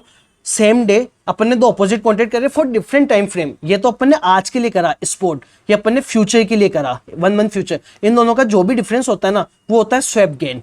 यानी कि ये देखिए 81.35 माइनस 80.10, ये हो गया हमारे 1.25। ये हमारा स्वैप डिफरेंस हो गया। तो इतनी लंबी कैलकुलेशन नहीं करते अपन, केवल स्वैप डिफरेंस करते हैं। अपन स्वैप डिफरेंस का भी समझा देते हैं। ये देखिए, ये रहा स्वैप डिफरेंस, ये रहा swap difference. The difference between two opposite action taken by banker on the same day. ये आप याद रख लेना एग्जाम पॉइंट ऑफ व्यू से कि स्वैप डिफरेंस गेन क्या होता है, the difference between two opposite action. अपने टू अपोजिट एक्शन क्या थे, टू अपोजिट एक्शन थे अपने ये देखिए, टू अपोजिट एक्शन क्या थे, एक तो बाय का अपोजिट एक्शन था अपना, सॉरी ये सेल का और ये अपना बाय का, दो अपोजिट एक्शन हो गए सेम डे, यानी कि 1 फेब को कर रहे अपन, ठीक है। Two opposite action on same day entering for the different time frame, different time frame, यानी कि एक तो स्पॉट के लिए कर रहे हैं अपन, एक वन मंथ फॉरवर्ड के लिए कर रहे हैं। या तो बैंकर फॉरवर्ड कॉन्ट्रैक्ट को बाय करेगा और स्पॉट में सेल कर देगा, या फिर स्पॉट के अंदर वो क्या कहते हैं बाय करेगा और फॉरवर्ड कॉन्ट्रैक्ट में सेल कर देगा। तो वो जो डिफरेंस आएगा ना, वो स्वैप डिफरेंस होता है। आई होप आपको ये क्लियर समझ में आ गया होगा कि सेम डे वो दो अपोजिट कॉन्ट्रैक्ट कर रहा है, उन दोनों के बीच का डिफरेंस आ रहा है, वो हमारा स्वैप डिफरेंस है, ठीक है सर। तो वो अब 1,25,000 रुपए उसको पेड करेगा, और वो जैसे जाने लगेगा बैंकर बोलेगा अरे कस्टमर जरा तुम रुको, अभी तुमसे एक पेमेंट और हमको लेना बाकी है। तो कस्टमर बोलेगा कि यार 40,42,000 रुपए में से मैंने तुमको 1,25,000 रुपए दे दिए क्योंकि वो स्वैप डिफरेंस था, अब कौन सा पेमेंट लेना बाकी है। तब बैंकर उसको समझाता है, देखो कस्टमर, अगर तुम 1 मार्च 2025 को आते हैं तो हम तुमको कितने रुपए देते हैं, 80,42,000 रुपए देते हैं। तुम आज हमारे पास आ गए, यानी कि 1 फेब को आ गए, तो हमारे पास आज हमारा आउटफ्लो हो गया 80,42,000 रुपए का।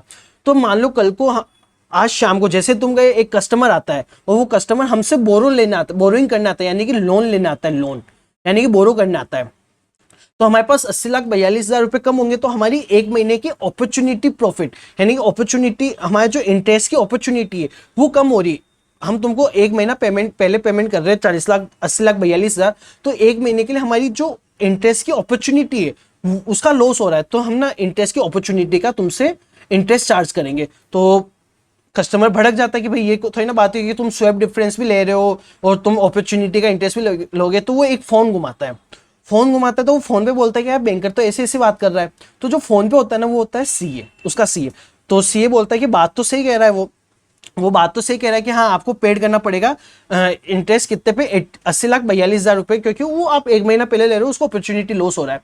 तो बोलता है कि ऐसा कुछ हो नहीं सकता। तो सीए बोलता है उसको कि उसने अपना बादशाह चलाया ना, तो एक काम करो, उस पर आप अपना इक्का चला दो। उसको बोलो कि देख भाई बैंकर, मैं ना $1,00,000 कब लाने वाला था, मैं $1,00,000 लाने वाला था 1 मार्च को, पर मैं आज लेके आ गया $1,00,000, ठीक है। और तू उसको एनकैश करा के आया इंटरबैंक मार्केट में, क्या रेट में, 80.10 की रेट में, यानी कि 80,10,000 का तो तेरे को इनफ्लो भी तो हुआ है, तेरे को 80,10,000 का इनफ्लो भी तो है। तो मोटे मोटे तौर पे तेरे को कितना आउटफ्लो हुआ, टोटल 32,000 का ही आउटफ्लो हुआ है अभी, यानी कि तेरी जो अपॉर्चुनिटी इंटरेस्ट की कॉस्ट है ना, वो केवल 32,000 पे लगेगी। बैंकर बोलता है कि अच्छा तुम सीए से बात कर रहे थे क्या। तो वो बोलता है हाँ मैं अपने सीए से बात कर रहा था। तभी बोला कि इतना दिमाग तो सीए लगा सकता है, ठीक है। तो ये 32,000 रुपए का वो नेट आउटफ्लो पे वो इंटरेस्ट चार्ज करेगा। सर अब आउटफ्लो है ना, तो एज अ आउटफ्लो वो क्या इंटरेस्ट चार्ज करेगा, वो बोरोइंग का इंटरेस्ट चार्ज करेगा, क्योंकि उसको बोरोइंग के ऊपर अपॉर्चुनिटी लॉस हो रहा है। तो अपन ने अपने क्वेश्चन में देखा था, ये देखिए अपन ने अपने क्वेश्चन में देखा था कि जो भी बोरिंग रेट होती है वो ज्यादा वाली होती है, जो भी डिपॉजिट रेट होती है वो कम वाली होती है, ठीक है। तो ये 12% के हिसाब से चार्ज करेगा। कब है, तारीख क्या है, 1 फेब, 1 फेब। अपन को ना 365 दिन दिए हुए, जब भी अगर अपन को ऐसा टाइम फ्रेम डेज में दिया हो ना, तो सारी कैलकुलेशन फिर डेज में होगी। अगर नहीं दिया हुआ होता तो अपन मंथ में कर लेते हैं। तो अपन निकालेंगे 32,000 के ऊपर 12%, यानी कि divide by 100 multiply by 28 divide by 365, तो हमारी कुछ अमाउंट आ जाएगी 265, ठीक है। ये अपन उससे ना चार्ज कर लेंगे, ये देखिए ये अपन उससे 295 अपन चार्ज कर लेंगे, और टोटल अपन इतना पैसा उससे रिकवर कर लेंगे इंटरेस्ट का। सर अगर ये नेट इनफ्लो होता, तो ये अगर अपना 32,000 का आउटफ्लो हुआ, मान लो ये हमारा ना 1,10,000 पे कॉन्ट्रैक्ट हुआ, 80,10,000 ही अपन को पेड करने होता है, अपन को उसको उससे इंटरबैंक से 80,42,000 आए हुए होते। तो ये 32 अगर नेट इनफ्लो होता, तो फिर अपन ना क्या करते हैं, इनफ्लो होता तो अपन ये वाली रेट यूज में लेते हैं, 10% वाली डिपॉजिट वाली रेट। और अपन ना 10%, 32,000 पे 10% के हिसाब से अमाउंट निकालते हैं। चलो मैं निकाल के बता ही देता हूँ। 32,000 multiply by 10% divide by 365 multiply by 28, ये आया 245 रुपए। अब क्या करते हैं, ये इनफ्लो है यानी कि उसने ज्यादा पेड कर दिया, यानी कि डिपॉजिट हो गया, तो फिर बैंक क्या करता है, ये 245 रुपए कस्टमर के साथ एडजस्ट कर, यानी ये कस्टमर को देता तो बैंक से आउटफ्लो होता, तो ये माइनस, यानी कि फिर वो 1,25,000 में से ये रुपए माइनस करके बस उतना ही पैसा लेता। आई होप आपको ये इंटरेस्ट वाला भी समझ में आ गया होगा। तो हमने ना अब ये देखिए, अब अपन चारों सिचुएशन पे बात कर लेते हैं कि स्वैप गेन लॉस क्या होता है, आपको समझ में आ गया, एक्सचेंज डिफरेंस क्या होता है आपको समझ में आ गया, इंटरेस्ट क्या होता है आपको समझ में आ गया, और फ्लैट चार्जेस क्या होता है आपको समझ में आ गया। तो ये जो चारों तरह की कैलकुलेशन ना, आई होप आपको ये समझ में आ गई होगी। ठीक है, अब अपन उससे 1,25,000 295 रुपीज ले लेंगे और उसके साथ अपन अर्लियर डिलीवरी वाला केस क्लोज कर देंगे। ओके सर, ये हो गया सर। अब सर बस आखिरी पड़ाव पे बचे हैं अपन, मेरे को 1 मिनट देना। तो सर अब तक अपन 6 केस पे बात कर चुके थे कि डिलीवरी ड्यू डेट को ले ली, कैंसिलेशन ऑन ड्यू डेट और cancellation on earlier date, extension on due date, extension on earlier date and earlier date delivery. ठीक है सर, तो अब तक अपन अपने इस चार्ट में देखें तो 1 तारीख को ये कॉन्ट्रैक्ट करवाने आया था अपने साथ एग्रीमेंट कराने, और ड्यू डेट तक जो भी पॉसिबिलिटीज होती है ना, वो सारी चीजें हो गई। अब हुआ क्या सर, ड्यू डेट को बैंकर वेट कर रहा है, किसका वेट कर रहा है, एक्सपोर्टर का, कि एक्सपोर्टर ड्यू डेट को आएगा और $1,00,000 लेके आएगा, तो बैंकर क्या करेगा, उसके साथ एक्सचेंज करेगा जो भी एग्री रेट है। फिर बैंकर ने क्या करा होता, कवर डील करी होती, इसके साथ तो क्या बाइंग एग्रीमेंट है, तो इसने ऊपर कवर डील करके इंटरबैंक में सेल एग्रीमेंट करा हुआ था, जो कि अपन ने पहले देखा हुआ था। तो ये वेट कर रहा है कि यार ये आए ड्यू डेट को, तो मैं क्या करूँ, एक तो इससे डॉलर बाय कर लूँ और फिर इंटरबैंक में जाके मैं इसको सेल करके आ जाऊँ, तो जिससे मेरी दोनों ऑब्लिगेशन, पहली ऑब्लिगेशन तो कस्टमर के साथ बाय वाली वो कंप्लीट हो जाए और दूसरी ऑब्लिगेशन मेरी इंटरबैंक के अंदर सेल वाली दोनों खत्म हो जाए। तो हुआ क्या कि वो 4:55 तक आया नहीं, और बैंक बंद होने का टाइम होता है 5 बजे का और इंटरबैंक बंद होने का टाइम होता है 7 बजे का। अपने एग्जाम्पल में तब केवल समझाने के लिए बता रहा हूँ।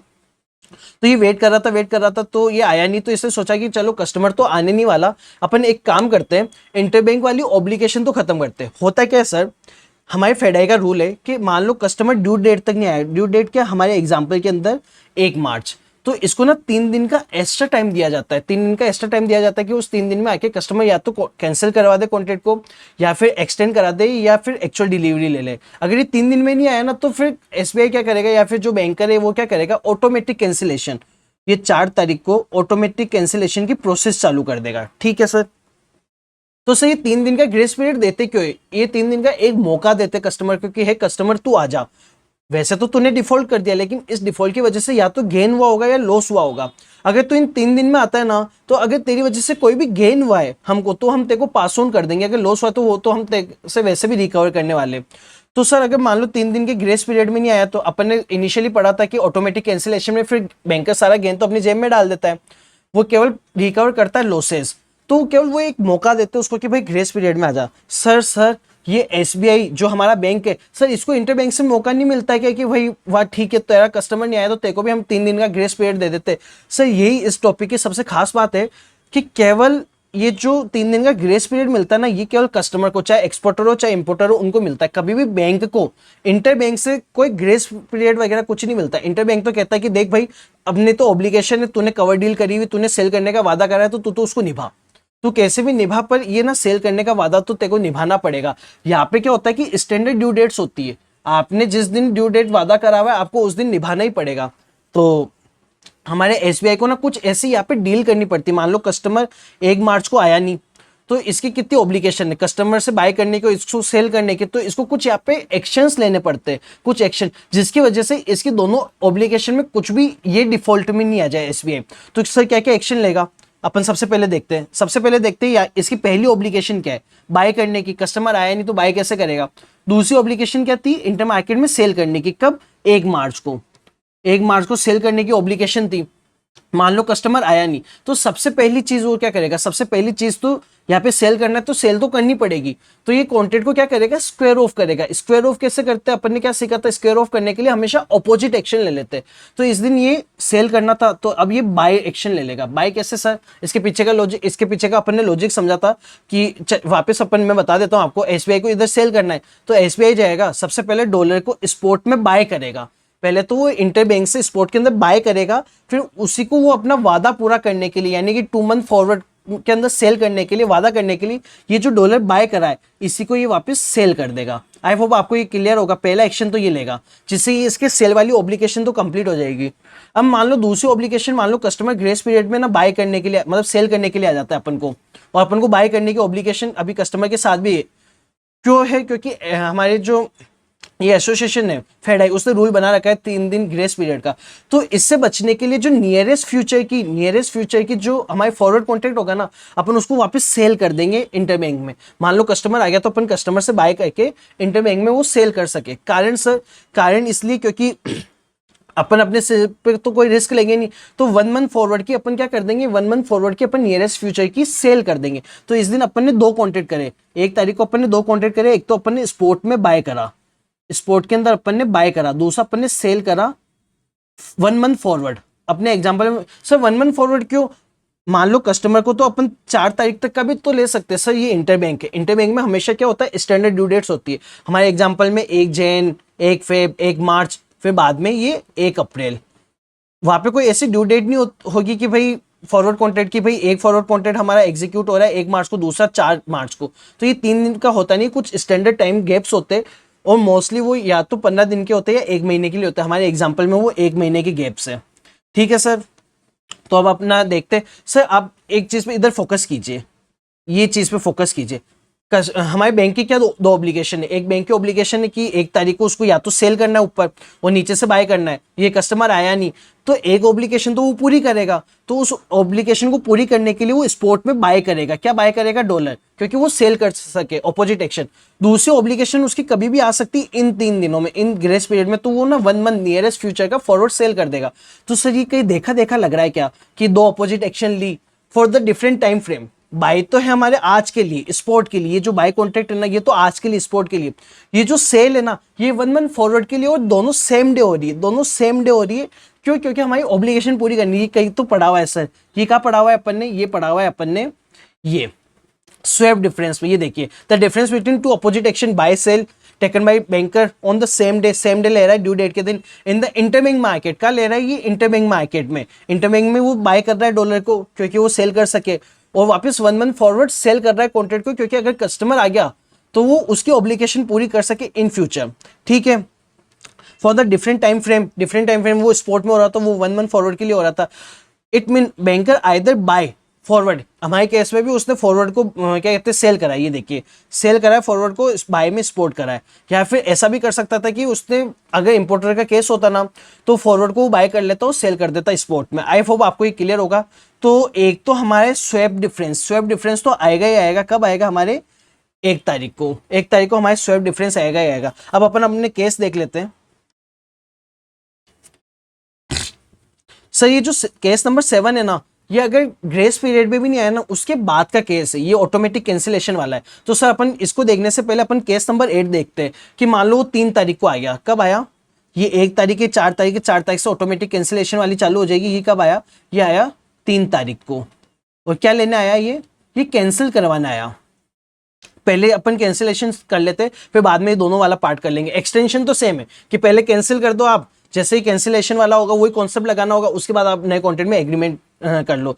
तो एक्सटेंशन में अपन कैंसिलेशन आफ्टर ड्यू डेट वाला, यानी कि लेट कैंसिलेशन वाला भी अपन एक्सटेंशन में भी सेम कॉन्सेप्ट लगाएंगे। ठीक है सर, तो ये क्या कह रहा है कि कस्टमर कैंसिल करना चाहता है, कस्टमर आया और कस्टमर ने बैंक को बोला कि यार बैंक सुनो ना, हुआ क्या कि मेरे पास जो डॉलर आने वाले थे ना, अब डॉलर आएंगे नहीं। वो 3 तारीख को आके बोल रहा है, ये सारी कथा कब बोल रहा है? वो 3 तारीख को आके बोल रहा है कि अब डॉलर आएंगे नहीं, तो मैं तुमको डॉलर दे नहीं पाऊंगा, तो अपन कॉन्ट्रैक्ट कैंसिल कर लेते हैं।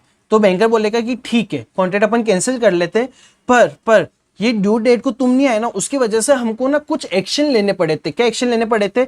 हमको पहले हमारी जो ऑब्लिगेशन थी इंटरबैंक में सेल करने की, उसके लिए हमको पहले डॉलर बाय करना पड़ा था इंटरबैंक में, और हमको लगा था कि तुम 3 दिन ग्रेस पीरियड में अगर आके डॉलर मांग लो तो हमको सेल करना पड़ा था 1 मंथ फॉरवर्ड कॉन्ट्रैक्ट डॉलर को मतलब सेल करने का। तो इसकी वजह से हमारे कुछ एक्सचेंज डिफरेंसेस आए। तो एक तो वो डिफरेंस ये, दूसरा जब भी कैंसिलेशन करेंगे ना तो अपन अपोजिट एक्शन लेंगे। तुमने हमको क्या वादा करा था कि तुम हमको सेल करोगे, हमने वादा करा था हम तुमसे बाय करेंगे, तो अब तुम हमसे पहले बाय करो और फिर हमको तुम सेल करो। तो पहले हम तुमको सेल करेंगे। किस दिन सेल कर रहे हैं अपन? 3 तारीख को। तो 3 तारीख को अगर अपन उसको सेल कर रहे हैं ना, तो अपन उसको स्पॉट में सेल करेंगे। एज ए बैंकर अपन स्पॉट के अंदर उसको कस्टमर को सेल करेंगे और फिर अपन उससे बाय कर लेंगे, यानी कि वादा पूरा करा देंगे, तो वो ऑटोमेटिक कैंसिलेशन हो जाएगा। तो स्पॉट के अंदर अपन उसको सेल करेंगे फिर बाय करेंगे, तो हमारी दो चीज़ हो गई। सही केस ऐसा है, अब तक अपन जितने भी केस देख रहे थे ना, या तो वहाँ पे स्वैप डिफरेंस था या फिर एक्सचेंज डिफरेंस था। इकलौता ये केस है जहाँ पे मतलब अब जो ये चारों केस है ना, ड्यू डेट के बाद चारों केस, यानी कि लेट कैंसिलेशन, लेट एक्सटेंशन या लेट डिलीवरी या फिर ऑटोमेटिक कैंसिलेशन, अब यहाँ पे हमारी चारों चीजें आएगी। क्या क्या आएगी हमारी? एक तो ये आएगी, क्या कहते हैं, एक तो हमारी आएगी ये स्वैप डिफरेंस, ये वाला स्वैप डिफरेंस। एक ही दिन में दो कॉन्ट्रैक्ट हो रहे, मैं बार बार रिपीट नहीं करूंगा, मतलब इतनी बार रिपीट कर रहा हूं आप भी इरिटेट हो जाओगे। और दूसरी चीज हमारा ये एक्सचेंज डिफरेंस। एक्सचेंज डिफरेंस क्यों आता है? कॉन्ट्रैक्ट जब भी कैंसिल होता है ना, तो अपोजिट एक्शन लेते हैं। तो अपन ने इससे बाय करने का वादा करा होता, तो पहले अपन इसको सेल करेंगे स्पॉट के अंदर, फिर अपन इससे बाय कर लेंगे, तो जो डिफरेंस आएगा मतलब सेल और बाय का, अपन वो उससे भी लेंगे। सर तीसरी चीज अपन ने एक्चुअल ट्रांजेक्शन क्या हुए थे अपने, ये देखिए अपन ने ना एक्चुअल ट्रांजेक्शन क्या करा था बैंक के साथ, अपन ने बैंक के साथ एक्चुअल ट्रांजेक्शन करा था। एक तो अपन ने बैंक से डॉलर पहले बाय करा था, ये देखिए 1 तारीख को अपन ने डॉलर पहले बाय करा था, कितना, 1 लाख डॉलर बाय करा था, जिस भी रेट में करा था अपन देख लेंगे। और फिर अपन ने सेल कर दिया था बैंक को, ये तो अपन ने बाय करा था डॉलर और फिर अपन ने सेल कर दिया था। तो जो कैश इनफ्लो आउटफ्लो हुआ होगा वो किसकी वजह से हुआ होगा? हमारे कस्टमर की वजह से। कब? 1 तारीख को। तो ये 3 तारीख को आया है, तो 1 से 3 के बीच में कितने दिन होते हैं? 2 दिन होते हैं। तो अपन इसमें ना 2 दिन की इंटरेस्ट की कैलकुलेशन भी करेंगे। मान लो अगर अपन को आउटफ्लो ज्यादा हुआ तो फिर अपन उससे इंटरेस्ट चार्ज करेंगे कि भाई तेरी वजह से हमारा आउटफ्लो ज्यादा हुआ, तो 2 दिन का हमारा इंटरेस्ट का अपॉर्चुनिटी लॉस हुआ है। या फिर अगर इनफ्लो ज्यादा हो गया तो फिर अपन उसको डिपॉजिट रेट से पैसा दे देंगे। 3 चीजें। चौथी चीज, अगर अपन को क्वेश्चन में पेनल्टीज दी हुई है तो पेनल्टीज का भी अपन को एडजस्टमेंट करना है। तो अपन फटाफट क्वेश्चन देख लेते हैं कि ये कह रहा है कि कस्टमर ने कैंसिल करने आया कॉन्ट्रैक्ट को, हमारे उसी एग्जांपल की का रेफरेंस लेते हैं अपन, 3 तारीख तीसरा महीना 2025, यानी कि 3 मार्च 2025 को। ये देखिए सबसे पहले तो उसने क्या कॉन्ट्रैक्ट करा था, उसने कॉन्ट्रैक्ट करा था कि वो 80.42 के अंदर, मतलब अपन ने एज ए बैंकर अपन ने वादा करा हुआ था कि अपन 80.42 में उससे बाय कर लेंगे, और अपन ने इंटर बैंक में वादा करा हुआ था कि अपन सेल कर देंगे। कस्टमर 1 तारीख को आया नहीं, कस्टमर ये 1 मार्च को आया नहीं, कस्टमर ने अप्रोच करा नहीं, तो अपन को दो कौन से कॉन्ट्रैक्ट करने पड़ रहे थे? 1 मार्च को सबसे पहला तो अपन को स्पॉट में बाय करना पड़ रहा था। बाय क्यों करना है? क्योंकि अपन को इंटर बैंक की ऑब्लिगेशन खत्म करनी है। तो अपन ने बाय कितने में करा? अपन ने बाय करा 80.95 में, और फिर अपन ने सेल कर दिया था 80.50 में। ठीक है सर, एक तो हमारी इंटर बैंक की ऑब्लिगेशन खत्म हो गई, दूसरी ऑब्लिगेशन अभी भी पेंडिंग है। मान लो ग्रेस पीरियड में अगर कस्टमर आ गया तो क्या करेंगे? तो फिर अपन ने क्या करागा? सेल करा था, सेल नियरेस्ट फॉरवर्ड कॉन्ट्रैक्ट, जो कि हमारे एग्जांपल में 1 मंथ वाला है। ये देखिए 1 तारीख को अपन को नियरेस्ट 1 मंथ वाला दिया हुआ है, तो अपन ये सेल कर देंगे। 1 मार्च को अपन सेल कर देंगे 1 मंथ फॉरवर्ड कॉन्ट्रैक्ट, सॉरी ये 3 मार्च वाला बता रहा हूं मैं, ये 1 मार्च को अपन है यहाँ पे, वो 1 मंथ फॉरवर्ड कॉन्ट्रैक्ट सेल कर देंगे। क्या कर देंगे? इंटर बैंक में। और एज ए बैंकर अगर अपन सेल कर रहे हैं इंटर बैंक में, अपन उसके लिए कस्टमर है, तो अपन को कब मिलेगा? तो 81.05, तो अपन 81.05 में सेल कर देंगे। अब ये देखिए सर, ये सेम डे दो opposite action, buy action, sell action, different time frame के लिए, स्पॉट के लिए ये नियरेस्ट फ्यूचर फॉरवर्ड कॉन्ट्रैक्ट 1 महीने के लिए, तो हमारा स्वैप डिफरेंस आ जाएगा। ये कितना आएगा? 81.05 में अपन ने क्या करा? सेल करा, और 80.95 में अपन ने क्या करा? अपन ने बाय करा। तो अपने डिफरेंस कितना आया? अपने डिफरेंस आया आई थिंक 10 पैसे का, 10 पैसे का हमारे डिफरेंस आया, 0.10। तो अपन ने सेल कर दिया, हाँ 0.10 का। अब ये देखिए सर आप, अपन को गेन हुआ या लॉस हुआ? स्वैप के अंदर अपन को गेन हुआ या लॉस हुआ? मैं वापस इसको रीअरेंज कर देता हूं। अपन ने सेल कितने में करा? सेल करा अपन ने 81.05 में। अपन ने बाय कितने में करा? 80.95 में। जब अपन सेल ज्यादा में करते और बाय कम में करते तो अपन को प्रॉफिट होता है, लॉस होता है? सब प्रॉफिट होता है। तो यहाँ पे ना बैंकर को गेन हो गया। कितना गेन हुआ? 0.10 का। ये देखिए बैंकर ने बाय करा 80.95 में, बैंकर ने सेल करा 81.05 में। तो कस्टमर की इस कैलकुलेशन की वजह से बैंकर को क्या हो गया? बैंकर को गेन हो गया। तो बैंकर ये अपने पास नहीं रखेगा, बैंकर ये क्या करेगा? कस्टमर को पास ऑन कर देगा। तो ये 10,000 रुपये कस्टमर को ये पास ऑन करेगा, क्योंकि 1 लाख डॉलर थे, माइनस के हमारे स्वैप पॉइंट कितना आ रहे थे? ये मल्टीप्लाई बाय 10,000, तो 1 लाख तो हमारे 10,000 रुपीज हो गए। तो ये कस्टमर को पास ऑन कर देगा, इसलिए माइनस में रखा है मैंने। सर आप ये पूछोगे कि सर आपने स्वैप डिफरेंस गेन हो रहा है बैंकर को तो माइनस में क्यों रखा, क्योंकि गेन तो अपन को वापस हैंड ओवर करना है ना, अपन को जो कस्टमर से रिकवरी करनी है, अपन यहाँ पे कस्टमर से क्या लेना देना है अपन वो कर रहे हैं, तो कस्टमर से लेना है वो तो ऐड होगा, कस्टमर को देना वो लेस होगा, तो कस्टमर को क्या देना, कस्टमर को 10,000 रुपए देने, क्योंकि उसकी वजह से अपन ने महंगे में बेचा 81.05 में और अपन ने सस्ते में खरीदा 80.95 में, तो स्वैप डिफरेंस तो हमारा हो गया। अब दूसरा देखते हैं अपन एक्सचेंज डिफरेंस। अब 3 तारीख को वो आता है, 3 तारीख को आया और 3 तारीख को उसने बोला कि मेरे को कैंसिल करना है, तो ठीक है अपन अपोजिट एक्शन दिलवा देंगे, उससे अपन बाय करेंगे 80.42 में, पहले अपन उसको सेल करेंगे स्पोर्ट के अंदर किस रेट में, 81.08 में। कब आया वो, ये 3 तारीख को आया, स्पोर्ट में रेट चल रही है, अपन उससे क्या करेंगे, अपन उससे बाय करेंगे, अपन उससे क्या करेंगे, अपन उसको पहले सेल करेंगे, सेल करेंगे तो ज्यादा में करेंगे, तो 81.08 में अपन सेल कर देंगे और फिर अपन उससे बाय कर लेंगे 80.42 में। तो एक्सचेंज डिफरेंस कितना है, 81.08 माइनस 80.42, हमारा एक्सचेंज डिफरेंस होगा 0.66। तो अपन कस्टमर से कितना एक्सचेंज डिफरेंस वसूल कर लेंगे, ये 2 दिन लेट आने का 66,000, यानी कि 66,000 तो अपन ऐड करेंगे कि कस्टमर से लेना है, 10,000 अपन उसमें से लेस करेंगे, ठीक है सर। तो अब तक अपना टोटल कितना लेना देना हुआ कस्टमर के साथ, टोटल अपना 66 में से 10,000 गए, तो अभी तक 56,000 अपन को कस्टमर से लेना हुआ। सर इतना ही लेना है अपन को, अभी इंटरेस्ट की कैलकुलेशन और करनी है। सर इंटरेस्ट की कैलकुलेशन और करनी है। अब देखिए सबसे पहले अपन ने स्पोर्ट के अंदर बाय करा, तो अपने कितने रुपए पर डॉलर पे गए होंगे, 80.95 पर डॉलर पे गए होंगे, अपन ने बाय करा, तो हमने गए ना, आउटफ्लो हुआ, फिर अपन ने सेल कर दिया 80.50 में अपन ने सेल कर दिया, तो अपना इनफ्लो हुआ, तो अपना नेट आउटफ्लो कितना हुआ, नेट आउटफ्लो हुआ अपना 0.45। ये देखिए 80.95 में अपन ने पहले बाय करा तो आउटफ्लो हुआ, फिर 80.50 में 50 में अपन ने सेल कर दिया, तो अपन को नेट इनफ्लो हो गया, सॉरी आउटफ्लो हो गया 0.45 का, तो अपन इस पे इंटरेस्ट लेंगे। ये देखिए यहाँ पे मैंने ये 80.42 गलत लिख दिया है, यहाँ पे आएगा 80.50, क्योंकि अपन सेल कर रहे हैं ना, यहाँ पे तो अपन बाय कर रहे हैं, आउटफ्लो हो रहा है, यहाँ पे अपन सेल कर रहे हैं, तो 80.50 में सेल अपन कस्टमर को कर रहे हैं, इंटरबैंक में कर रहे हैं, इंटरबैंक में कर रहे हैं तो वाली रेट आ जाएगी, तो ये आएगा हमारे, ये कट जाएगा, ये 0.45 आएगा, ये 45,000 आएगा, 1 लाख से इंटू कर लेंगे 45,000, और ये 30 रुपये आएगा, ये 30 रुपये आएगा, ठीक है सर। ये थोड़ा आप सही कर लेना, ये मेरे से मिस प्रिंट हो गया था नोट्स बनाते टाइम, तो अपन ना ये कैलकुलेशन कर लेते हैं। 80.95 का हमारा क्या हुआ, 80.95 का हमारा आउटफ्लो हुआ, वो 80.50 का इनफ्लो हुआ, 0.45 मल्टीप्लाई बाई 1 लाख, तो ये हमारे हो गया 45,000। 45,000 कितने दिन का इंटरेस्ट, 2 दिन का interest, multiply by 2 divide by 365, ठीक है सर। और इसके अंदर अपन 100 का डिवाइड कर देंगे और 12 से इंटू कर लेंगे, 12%, तो ये आप निकाल लीजिए 45,000 multiply by 12% divide by 365 multiply by 2, ये हमारे 29 रुपीज़ और 58 पैसा आ रहा है, राउंड फिगर में करें तो 30 रुपीज़ आ रहे हैं, ठीक है सर। तो ये 30 रुपीज़ लेस हो जाएंगे इसमें से, तो टोटल अपन को कितना क्या कहते हैं ऐड हो जाएंगे, तो टोटल कितना 56,030 रुपये कस्टमर से वसूल करने हैं, ठीक है सर। ये हमारी कैलकुलेशन है, आई होप आपको समझ में आ गया होगा। ये थोड़ा सा मिस प्रिंट हो गया था, तो 0.53 को कट करके आप 0.45 कर देना, ये 0.45 या फिर 53,000 की जगह 45,000 आएगा, और कैलकुलेशन वही कि अपन ना 12% के इंटरेस्ट के साथ 2 दिन का इंटरेस्ट निकाल लेंगे और ये हमारी अमाउंट आ जाएगी, तो टोटल कस्टमर से अपन 56,035 रुपीज़ रिकवर कर लेंगे, ठीक है सर। अब हम फटाफट बाकी के 2 केस देख के ऑटोमेटिक कैंसिलेशन करते हैं। आई होप आपको यहाँ तक समझ में आ गया होगा, 1 सेकंड देना मेरे को बस।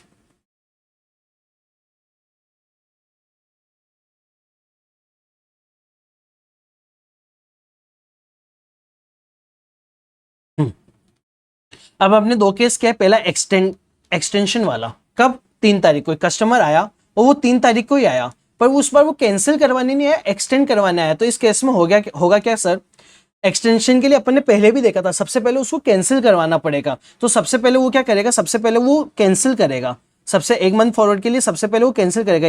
इन केस नंबर 9 यानी कि 9 नंबर केस में first use concept of late cancellation, ये लेट कैंसिलेशन इसको बोलते हैं अपन, लेट कैंसिलेशन, ये वाला कॉन्सेप्ट यूज में करो। Then enter into a new contract with the new rate to the customer. अब 1 महीने की, कब आया ये 3 तारीख को आया, तो अपन 3 तारीख की रेट्स देखेंगे, ये 1 मंथ फॉरवर्ड रेट अपन कस्टमर के साथ एंटर हो जाएंगे। किस रेट पे एंटर हो जाएंगे, कस्टमर से अपन को क्या करना है, बाय करना है, तो 81.07 पे अपन उसके साथ एंटर हो जाएंगे। 81.07 न्यू कॉन्ट्रैक्ट में अपन उससे बाय हो जाएंगे। अपन लास्ट वाला देख लेते हैं, customer want to take delivery on 3 तारीख। कस्टमर आया, कब आया, 3 तारीख को आया, पर इस बार ना तो वो एक्सटेंड करवाने आया और ना ही वो कैंसिल करवाने आया। कस्टमर 3 तारीख को क्या लेना है, कस्टमर 3 तारीख को डिलीवरी लेना है। तो सर होता क्या है कि अगर आप ड्यू डेट के बाद आ रहे हो तो इसका बस एक ही इलाज होगा कि आपको कैंसिलेशन करवाना पड़ेगा। तो सर वो लेट डिलीवरी वाला क्या सीन था, सर डिलीवरी उसको देगा बैंक, डिलीवरी बैंक उसको देगा, पर उससे पहले या तो कुछ लॉस हो रहा होगा तो वो रिकवर करेगा, अगर गेन हो रहा होगा तो पास ऑन कर देगा, रिकवरी तो वो करेगा। ठीक है सर, तो सबसे पहले वो क्या करेगा, सबसे पहले कैंसिल करेगा। तो कैंसिल कैसे करेगा, सबसे पहले पॉइंट नंबर 8 जो लेट कैंसिलेशन वाला है वो कॉन्सेप्ट यूज करेगा। फिर आज जो स्पोर्ट में रेट चल रही है ना, आज जिस स्पोर्ट में, उस स्पोर्ट की रेट में वो बाय कर लेगा। सर स्पोर्ट की क्या रेट चल रही है, स्पोर्ट की रेट चल रही है हमारी 3 तारीख की, स्पोर्ट की रेट चल रही है 80.77, तो ये 80.77 में उससे बाय कर लेगा। ये हमारी कस्टमर की रेट है, ये हमारी इंटरबैंक की रेट है जो इंटरबैंक के साथ डील करते हैं। तो 80.77 के अंदर वो उससे बाय कर लेगा। ठीक है सर, ये देखिए 80.77 में बाय कर लेगा। सर ऑटोमेटिक कैंसिलेशन वाला पॉइंट देखते sir. If customer does not execute, cancel, extend the forward contract until the due date and the grace period, then banker intimate the automatic cancellation. In that case banker only and only recover, not pay any of the following amount. इसके अंदर भी वो चार चीजें निकलेगी, बस केवल banker ना इसके अंदर पे करेगा, रिकवर करेगा, कुछ भी पे नहीं करेगा। तो केस नंबर हमारा 7 क्या कह रहा है, केस नंबर 7 हमारा कह रहा है कि customer does not come for the any action even after completion of grace period, यानी ग्रेस पीरियड के बाद भी नहीं आया। तो इस केस में क्या करेंगे, सबसे पहले अपन वो क्या क्या चीजें, एक तो सबसे पहले तो क्या कहते हैं स्वैप, तो वही होगा। स्वैप कितना हुआ होगा, वही जो हमारे लेट कैंसिलेशन में हुआ था। ये देखिए अपन इसमें देखते हैं, सबसे पहले तो 1 जैन को जो कॉन्ट्रैक्ट हुआ था वो हुआ था। फिर हमारे क्या हुआ था 3 तारीख, मतलब 1 मार्च को कस्टमर आया ही नहीं, तो फिर अपन को ऑब्लिगेशन कंप्लीट करनी थी का इंटरबैंक में, तो अपन ने बाय करा कितने में, 80.95 में बाय करा, और कितने पे सेल कर दिया अपन ने, 80.50 में अपन ने सेल कर दिया। तो हमारी ये एक ऑब्लिगेशन पूरी हो गई। कस्टमर वाली ऑब्लिगेशन के लिए अपन ने नियरेस्ट के अंदर फॉरवर्ड कॉन्ट्रैक्ट कर लिया था, नियरेस्ट में अपन ने फॉरवर्ड कॉन्ट्रैक्ट कर लिया था। ठीक है 81.05 में, यानी कि लेट कैंसिलेशन में जो चीजें कर रहे थे ना 1 तारीख तक, तो अपन ऑटोमेटिक कैंसिलेशन में भी वही करेंगे। इस बार कस्टमर आया नहीं तो अब 4 तारीख को अपन ऑटोमेटिक कैंसिलेशन की प्रोसेस चालू कर देंगे। तो सर सबसे पहले तो स्वैप डिफरेंस निकाल लेंगे। तो कस्टमर की वजह से अपन को स्वैप डिफरेंस कितना हुआ, 81.05 में अपन ने सेल करा, 80.95 में अपन ने बाय करा, तो वही अपन को गेन हो गया 0.10 का। तो वही कस्टमर के साथ अपन जो अमाउंट निकालेंगे 10,000 माइनस में एडजस्ट कर देंगे। सर आपने तो बोला था कि ऑटोमेटिक कैंसिलेशन में कोई भी गेन होगा तो वो अपन कस्टमर को पास ऑन नहीं करेंगे, केवल रिकवर करेंगे लॉसेस का। सब एक और चीज मैं यहाँ पे बता देता हूँ कि ओवरऑल बेसिस पे, यानी कि जो ओवरऑल बेसिस पे अगर अपन को रिकवर करना है ना, मान लो ये 66,000 अगर अपन को रिकवर करना है ना, तो अपन रिकवर करेंगे। मान लो ये ओवरऑल बेसिस पे क्या होता है कि 32,000 का अपन को ना गेन होता कि कस्टमर को ये पास ऑन करना है ओवरऑल बेसिस पे, यानी कि पूरे ओवरऑल बेसिस पे, यानी कि तीनों कैलकुलेशन निकालने के बाद, तो फिर अपन कस्टमर को कुछ भी नहीं देते। अभी तो अपन जैसा करता है वैसा करेंगे, स्वैप का भी अपन सेम एडजस्टमेंट देंगे और ओवरऑल निकालेंगे कि भाई कितना लेना है कितना देना है। अगर देना है तो कुछ भी नहीं देंगे ऑटोमेटिक कैंसिलेशन में, लेना है तो सब कुछ लेंगे। फाइनल अमाउंट की बात होती है हमारे। ठीक है सर, तो ऑटोमेटिक कैंसिलेशन में हमारा फर्स्ट वाला पार्ट तो हो गया, क्या वाला पार्ट हो गया हमारा, स्वैप डिफरेंस, जो कि -10,000 का है। अब 4 तारीख को सबसे पहले अपन इंटरेस्ट की बात कर लेते हैं कि 4 तारीख को ऑटोमेटिक कैंसिलेशन कर रहा है तो कितने दिन का इंटरेस्ट लगा होगा, 3 दिन का। 1 तारीख, 2 तारीख, 3 तारीख, 3 दिन का इंटरेस्ट लगा होगा। या फिर आप ऐसे देख सकते हो 2 तारीख, 3 तारीख को, 4 तारीख शाम को, 4 तारीख शाम को वो कर रहा है। तो यहाँ पे पहले अपन कितने दिन का इंटरेस्ट निकाल रहे थे इस क्वेश्चन में, ये देखिए इस क्वेश्चन में अपन 2 दिन का इंटरेस्ट निकाल रहे थे, 2 दिन का इंटरेस्ट। यहाँ पे अपन 3 दिन का इंटरेस्ट निकालेंगे। सर यहाँ पे सेम वापस 3 दिन का इंटरेस्ट निकालेंगे और कितना निकालेंगे, 80.42 का आप कट कर देना, ये 80.50 है। कैसे सर, वही मैंने आपको बता दिया था, 80.95 का अपना आउटफ्लो हुआ पर डॉलर पे और 80.50 का अपना इनफ्लो हुआ रियल कैश का। तो हमारे कितना बचता है 0.45, तो ये हमारे 0.45 आएगा, यहाँ पे भी 0.45 आएगा, ये हमारे 45,000 आएगा। तो ये जो 45,000 है इसके ऊपर अपन 3 दिन की कैलकुलेशन करेंगे। 45,000 ये भी कट कर दीजिए, मल्टीप्लाई बाई 12% है तो divide by 100, multiply by 3 divide by 365। ये हमारे कितने रुपए आ रहे हैं देखते हैं अपन। 45,000 multiply by 12% divide by 365 multiply by 3, ये हमारे आ रहे हैं 44.38। राउंड फिगर में अपन 44 रुपीज़ कर देंगे, तो अपन यहाँ पे 44 ऐड कर देंगे। ठीक है, 10,000 अपने कस्टमर को देना रहा और 44 अपन को कस्टमर से लेना रहा। अब एक्सचेंज डिफरेंस, 4 तारीख को अपन कैंसिलेशन कर रहे हैं। कैंसिलेशन में क्या करते हैं, हमेशा अपन ऑपोजिट एक्शन कर देते हैं। ऑपोजिट एक्शन क्या करते हैं अपन, अगर अपन उसको बाय करने वाले उससे बाय करने वाले तो अब अपन उसको सेल कर देंगे। सेल कर देंगे कब, 4 तारीख को स्पॉट की रेट पे। स्पॉट की रेट पे क्योंकि उसी दिन कैंसिल करना है, तो 4 तारीख की अपन को स्पॉट की रेट दी हुई है कस्टमर वाली 80.92 और 81.18। तो इसमें से अपन कितने पे सेल करेंगे, अपन ज्यादा पे सेल करेंगे 81.18। ये अपन ने 81.18 पे सेल कर दिया और अपन ने वापस बाय कर लिया उसको इन पेपर्स 80.42 में। तो हमारा डिफरेंस कितना आया, हमारा डिफरेंस आया 0.76। तो अपन $1,00,000 यानी कि 76,000 उससे रिकवर करेंगे। तो टोटल कितना रिकवर करेंगे, 76,000 अपन उससे एक तो एक्सचेंज डिफरेंस रिकवर करेंगे, फिर अपन 44 रुपीज अपन उससे इंटरेस्ट रिकवर करेंगे और 10,000 का हमने स्वैप गेन आया। तो अपन उसको ना इसका एडजस्टमेंट कर देंगे। मान लो सर अगर इसके अंदर दिया हुआ होता है कि उसको ना फिक्स चार्जेस भी देने पड़ेंगे, जैसे 100 रुपये 200 रुपये, तो अपन उसका भी एडजस्टमेंट कर देते हैं। तो टोटल अपन को कितना देना पड़ेगा, 66,044। मान लो सर ये तो नेट अपन को रिकवर करना रहा, तो अपन ये रिकवर कर रहे हैं। मान लो अगर इसकी जगह पे ये -1,00,000 होता, यानी कि स्वैप गेन अगर 1,00,000 हो जाता, तो अपन को कितना मोटे मोटे तौर पे क्या कहते हैं, ये डिफरेंस कितना आता, 1,00,000 का स्वैप गेन होता -44 -76,000, यानी कि कस्टमर को 23,956 देना होता। तो अपन देते क्या, अपन देते क्या, नहीं ऑटोमेटिक कैंसिलेशन में फिर अपन उसको कुछ भी नहीं देते।